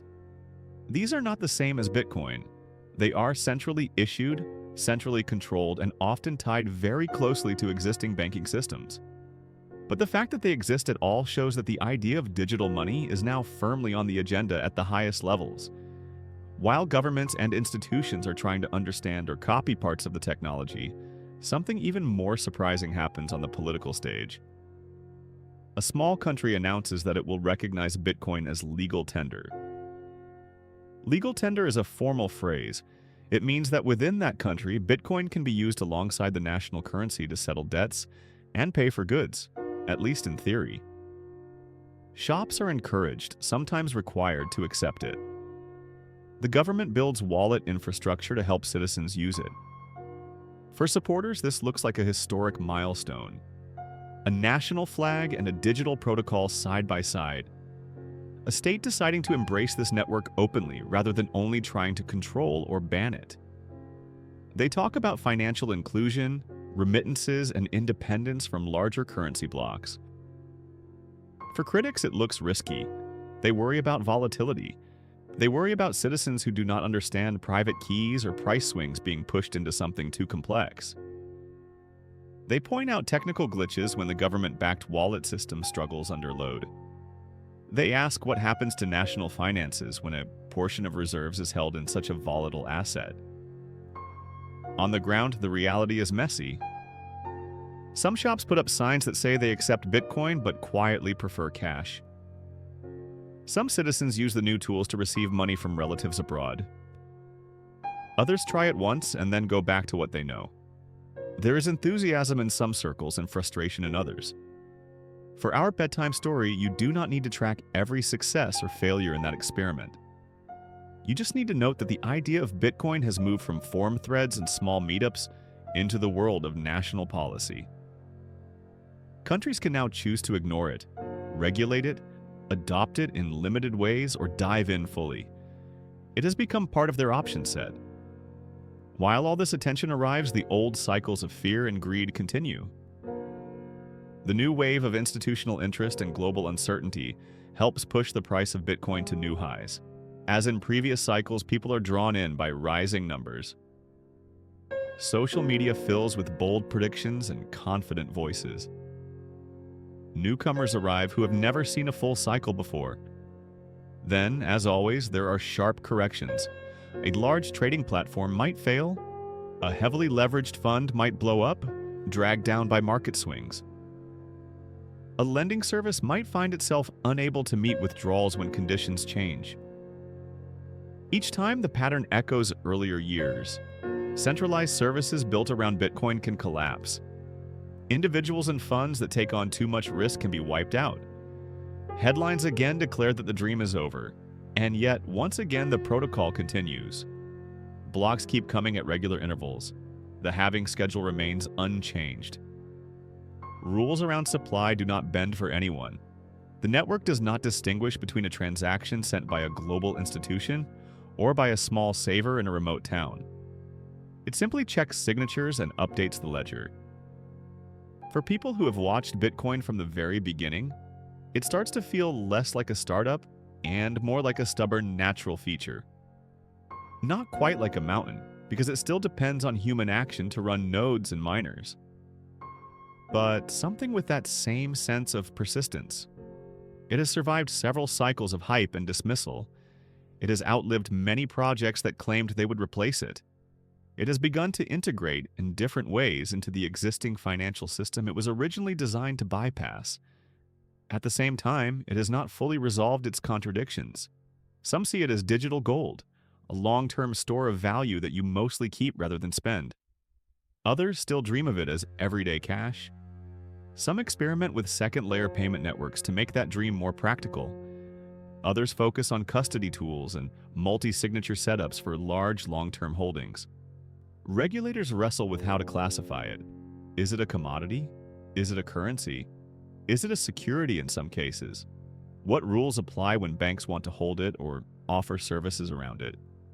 Different countries answer these questions differently. Some take a friendly view. Some are hostile. Most sit somewhere in between, applying existing rules in new ways and slowly drafting more specific guidance. Through all this, education keeps spreading. Teachers, writers, and content creators build long-form explanations, podcasts, and videos.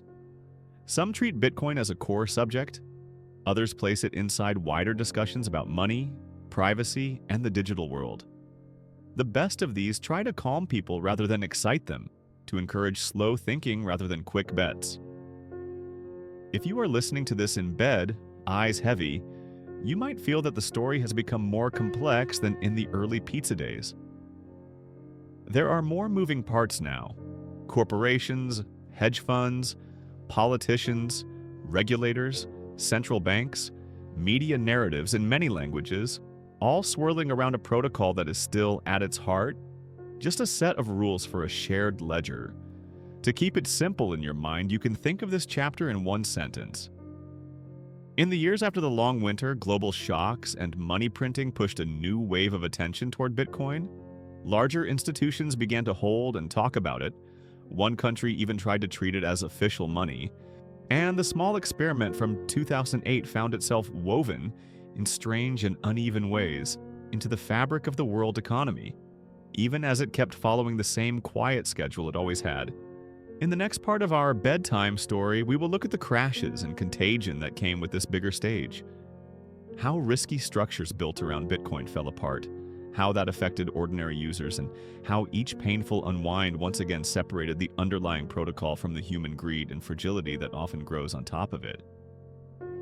Once Bitcoin steps onto the bigger stage, with companies, funds, and even governments paying attention, a familiar pattern shows up again. Where there is money, there are people who try to build clever structures around it. Some of those structures are careful and boring. Custody services that focus on security. Payment rails that focus on reliability. Long-term holders who just buy, store, and wait. Others are not so boring. Platforms appear that promise yield on your coins. You deposit your Bitcoin or other digital assets, and in return they pay you interest that looks much higher than anything you would see in a normal savings account. On the surface, it feels like a dream. You keep exposure to the asset you believe in, and at the same time you earn extra on top. The websites are smooth, the apps are easy to use, marketing is polished. Some of these companies sponsor big events, sports teams, or influencers. They talk about changing finance, making your money work for you, and unlocking passive income. Under the surface, the picture is usually more fragile. To pay those high yields, many of these platforms lend out user deposits to hedge funds and trading firms. Those firms then take on leverage, borrowing more against what they already have, to make even bigger bets. Some also chase returns in complex DeFi schemes where smart contracts and tokens promise high percentages if everything keeps working smoothly. As long as prices rise or stay stable, this stacked structure looks strong. Loans are repaid. Interest is paid out. Balance sheets appear healthy. Risk models assume that certain events are extremely unlikely. Users see their balances tick upward and tell friends that they have found a better way to save. Then, over time, pressure builds.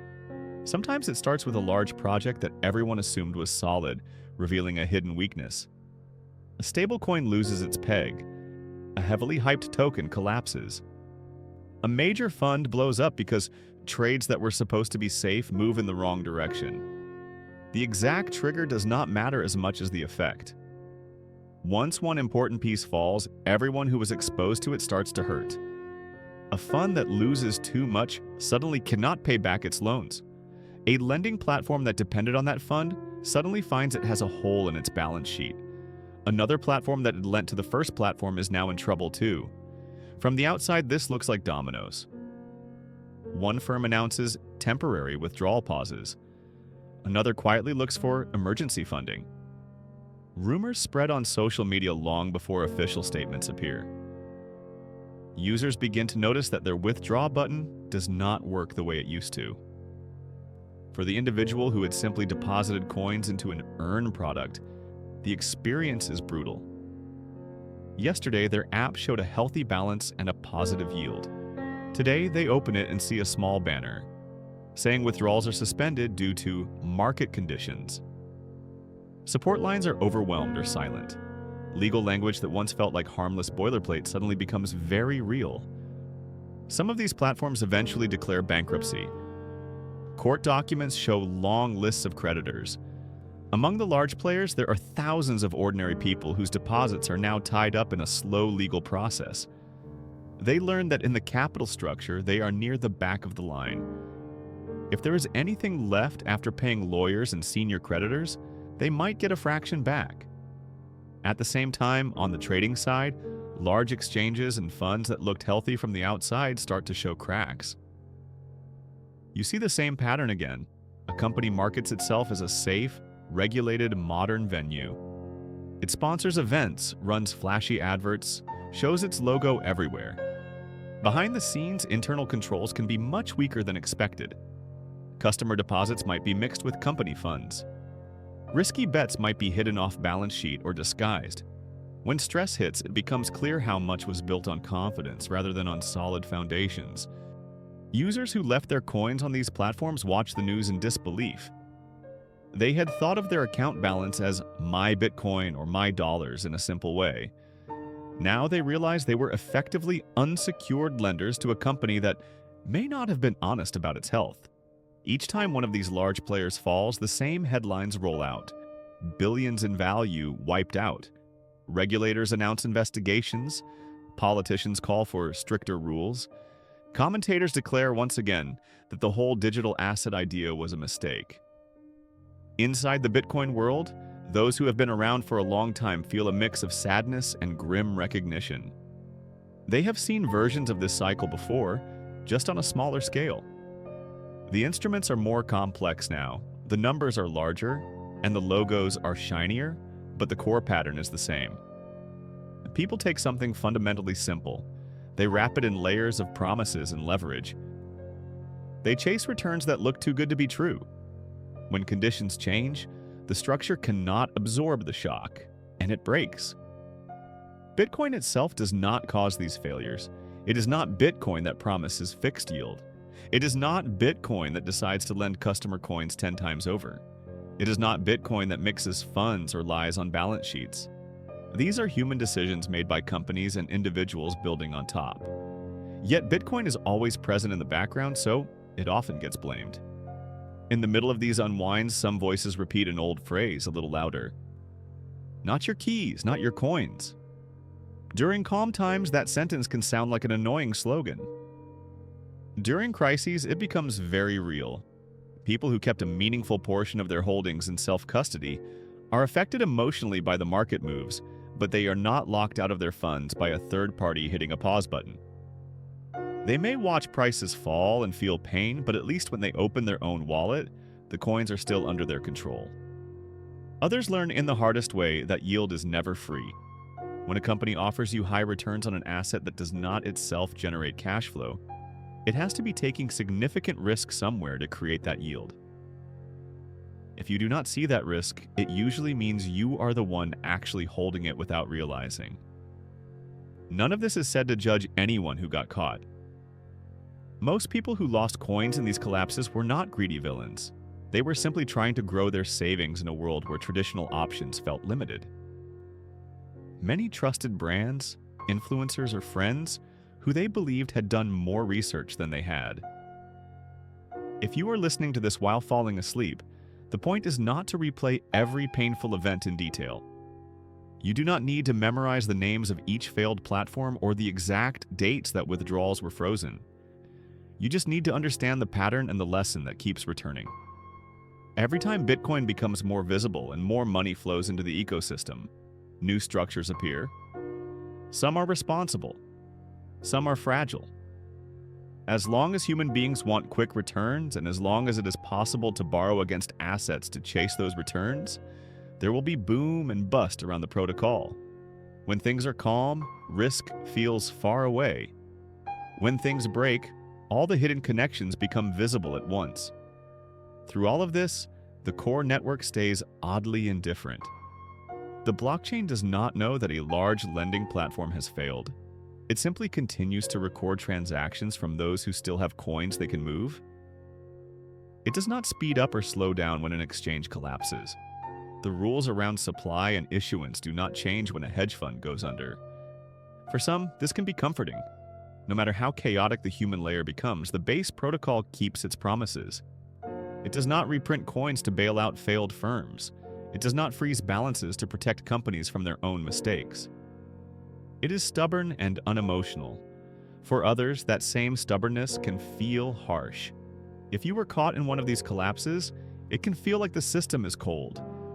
There is no central authority to appeal to, no safety net, no insurance by default. Once funds are gone from your control, the base layer will not rescue you. Both views are true in their own way. Bitcoin is powerful precisely because it does not have a central authority that can be pressured or corrupted. That power comes with responsibility pushed out to the edges. Each user has to think more carefully about custody, counterparties, and risk than they would with some traditional bank products. As the dust settles after each wave of contagion, a few key ideas become clearer for those who remain. First, self-custody matters. Knowing how to hold your own keys securely is not just a nerdy hobby. It is a basic skill if you want to benefit from the properties that make Bitcoin different. It does not mean you must never use services, but it means you should understand the difference between coins in your own wallet and an IOU in someone else's system. Second, transparency has limits. Even in a world where many transactions are on-chain and analyzable, companies can still hide risks through off-chain contracts, side deals, and creative accounting. On-chain data can help, but it is not magic. You still need judgment, skepticism, and simple rules of thumb. Third, simplicity is underrated. Holding an asset directly without extra promises attached may feel less exciting than a complex product that offers yield, hedging, or clever strategies.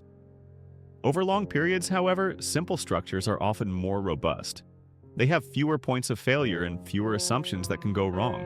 If you compress this whole chapter into something you can remember when your eyes are half closed, it might be this. On the bigger stage, Bitcoin became the foundation for a lot of risky towers built out of leverage and promises. When markets turned, many of those towers fell, hurting a lot of ordinary users. Each time, the crashes reminded people that the core protocol was not the part that broke. What failed were the human structures on top, and the main protection against that kind of failure is understanding, self-custody, and a healthy respect for risk. By now, our story has taken us through early experiments, bubbles, crashes, forks, dark markets, corporate logos, and national headlines. So where does that leave Bitcoin today? What is this thing really in the minds of the people who still care about it? If you ask 10 different people, you will hear 10 different answers. So for this part of the story, imagine we are slowly walking through a quiet gallery, looking at a few paintings of Bitcoin on the wall. Each painting shows a different angle. None of them captures the whole truth, but each one is part of it. Let your mind soften a bit. You do not need to pick a side, you are just listening. The first picture, Bitcoin as digital gold. In one frame, Bitcoin is not really about buying coffee or paying for pizza anymore. In this picture, people see it as a kind of digital gold, a scarce asset that you mostly hold, not spend. Something you keep for the long term, tucked away, as protection against things you cannot fully control. They focus on a few simple facts. There will only ever be a fixed number of coins in the protocol. New supply enters at a known decreasing rate. No central authority can decide to print more one morning. For people who adopt this view, Bitcoin is a way to park a part of their savings outside the traditional system. Not because they expect to be rich next month, but because they want one slice of their net worth in something that follows a different set of rules. They might still use banks, bonds, and stocks. They still pay taxes and bills. But in a quiet corner of their financial life, there is a wallet or a hardware device that represents a little digital vault. They are not refreshing the price every 5 minutes. They are thinking in years, sometimes in decades. This picture is calm, almost dull on purpose. Bitcoin here is not a casino. It is a strange modern rock that you just leave there and hope it survives storms that might damage softer assets. The second picture, Bitcoin as a payment rail. In another frame, Bitcoin is still about moving value directly from person to person, especially in places where banking is weak, where accounts are hard to get, or where sending money across borders is expensive and slow. In this picture, a person with a cheap smartphone scans a QR code and sends funds to someone far away in a few minutes. They do not care about phrases like digital gold. They care that the payment arrived at all, without a bank rejecting it, without paperwork, without a clerk asking questions. On the main chain, fees and confirmation times can still be a problem for small amounts. That is why in this painting you see second-layer solutions woven in: payment channels, lightning-style networks, simple mobile wallets that abstract away the complexity. When these systems work well, they let people send small amounts almost instantly with very low fees, then occasionally settle the net result back to the main chain. In this picture, Bitcoin is less a long-term store of wealth and more an open payment protocol that anyone can plug into if they accept its rules. The people in this frame talk about freedom to transact, about censorship resistance, and about financial inclusion in regions that the old system serves poorly. Around all these images, there are constant conversations. Some are thoughtful, some are messy. They circle around a few big themes. One of the loudest debates is about energy use. To mine Bitcoin, you need machines that perform proof of work. Those machines use electricity. Critics look at estimates of total energy consumption and ask whether it is justified. They worry about emissions, climate impact, and what they see as waste. Supporters respond in several ways. Some point out that a large share of mining seeks cheap or stranded energy that might otherwise be wasted. Some argue that any monetary system with strong guarantees will use resources, and that we should compare costs fairly with the energy use of banks, data centers, and gold mining. Others focus on how Bitcoin mining can sometimes support renewable projects by buying excess power that would otherwise be lost. The truth in this debate is not simple. Energy systems are complicated.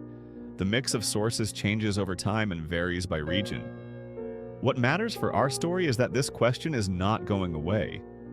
As long as proof of work is central to Bitcoin, there will be people asking how to balance its benefits with its environmental footprint. You do not have to pick a camp as you fall asleep. You can just observe that one of the prices Bitcoin pays for its security model is constant scrutiny of how that model touches the physical world.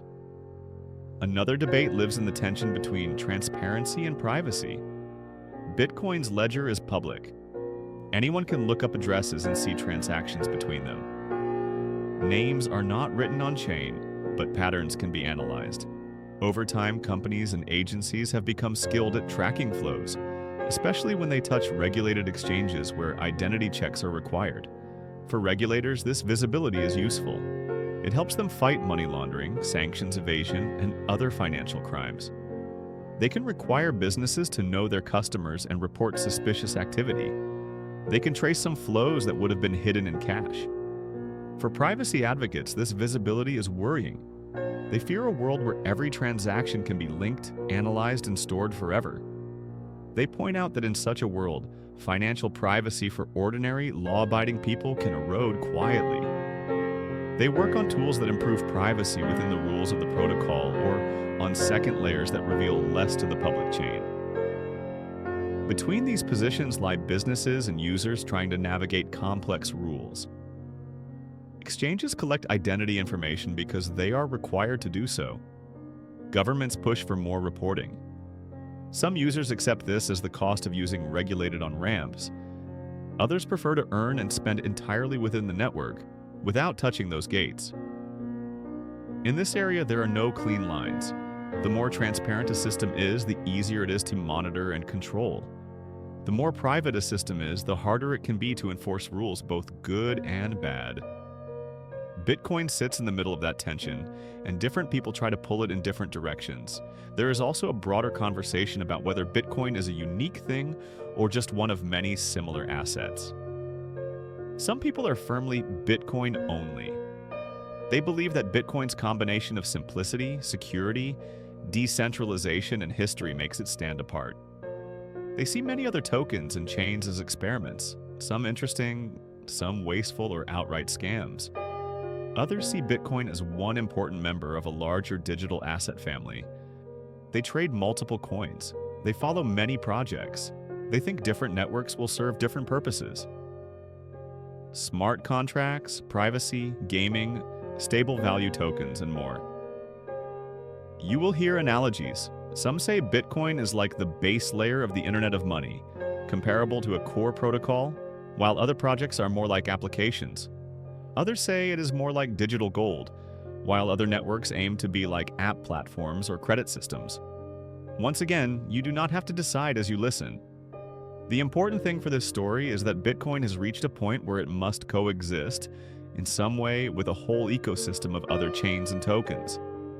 It is no longer the only player, even if in some eyes it remains the main one. Finally, there is a quiet, ongoing question about how Bitcoin should evolve in the future. Some argue for extreme conservatism at the base layer. They say the protocol is valuable because it is predictable and hard to change. In their view, upgrades should be rare, carefully tested and focused on security, not new features. If you want innovation, build it on higher layers. Others are more open to certain types of change. They support proposals that improve privacy, scalability, or scripting abilities, as long as they do not compromise the core properties. They see Bitcoin as software that can and should be refined over time, even if slowly. This tension shows up whenever a new improvement proposal appears. There are long discussions, questions about trade-offs, fears of unexpected side effects, debates about how much consensus is required before a change should be activated. The practical result is that Bitcoin changes very slowly compared to many other systems. For some, this is frustrating. For others, it is exactly the point. Slowness here is not a bug, but a kind of security feature. Beyond all these debates and narratives, there are small, everyday uses that rarely make the news. Someone in one country sends support to family in another because normal channels are blocked or taxed heavily. A person in a place with high inflation keeps part of their savings in Bitcoin to avoid watching their local currency melt away.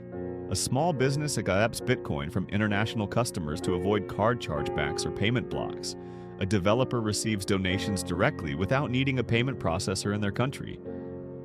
None of these stories are dramatic on their own, but taken together they show that for some people, Bitcoin is already quietly part of daily life. Not the only tool, not always the perfect tool, but one more option in a world where options matter. If you step back from all these pictures in the gallery, what do you see?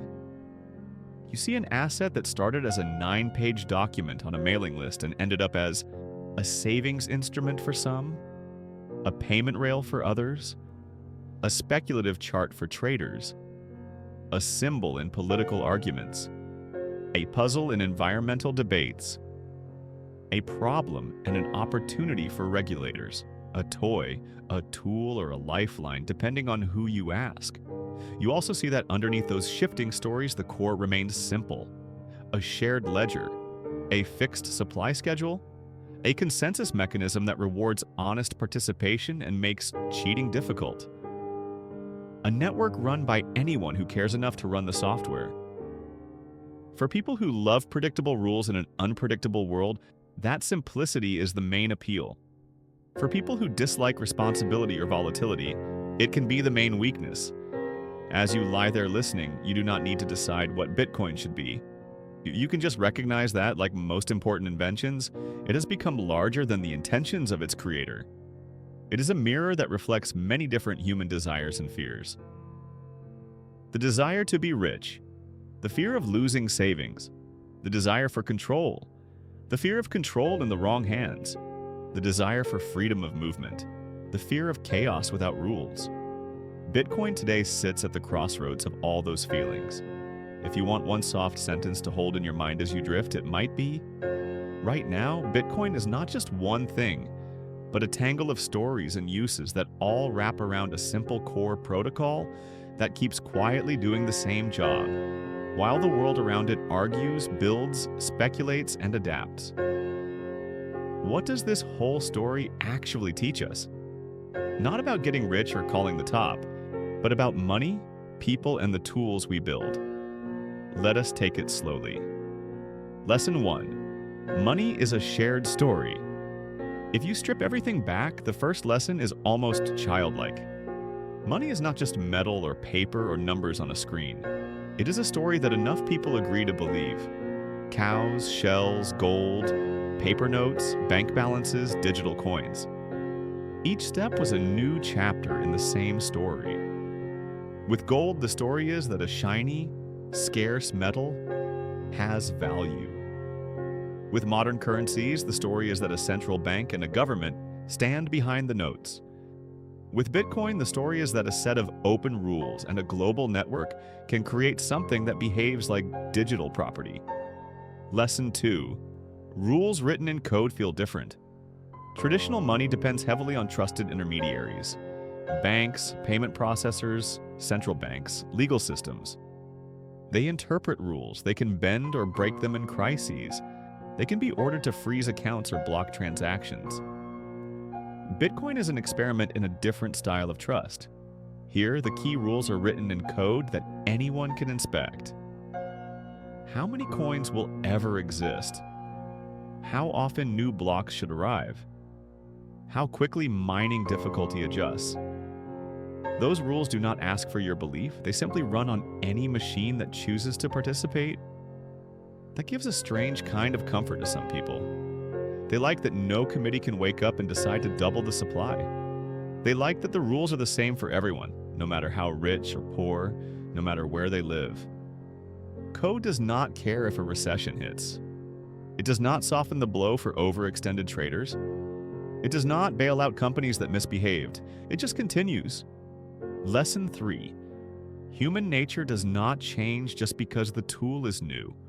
When Bitcoin first appeared, some people thought a new kind of money might produce a new kind of behavior. If the system is transparent and decentralized, maybe there will be less greed, less manipulation, less abuse. The last 15 years have shown that is not how it works. Bitcoin is neutral. Human beings are not. Put a volatile asset in front of people and they will speculate. Give them a way to borrow against it, and some will overdo it. Offer high yields with complex structures, and many will say yes before reading the fine print. We have seen Ponzi schemes dressed up in modern language. We have seen old forms of fraud wrapped around new technology. We have seen classic manias, just with fresher logos. The technology did not remove greed or fear. It simply gave those emotions a different stage. All of these themes can feel very large and abstract. So, if you want something more personal to carry out of this story, it could be these 3 simple ideas. First, move slowly. If you ever decide to be involved with Bitcoin or any other digital asset, let curiosity lead, not fear of missing out. Take time to understand basics. Start small. Sleep on decisions. Second, respect risk. Assume that cycles will repeat. Assume that some platforms will fail. Assume that your emotions will sometimes push you to act at exactly the wrong time. Build your behavior around those assumptions instead of pretending you are immune. Third, remember that you are allowed to say enough. You do not have to chase every opportunity. You do not have to optimize every penny. If you are still awake, please like the video and subscribe to our channel for more bedtime crypto stories.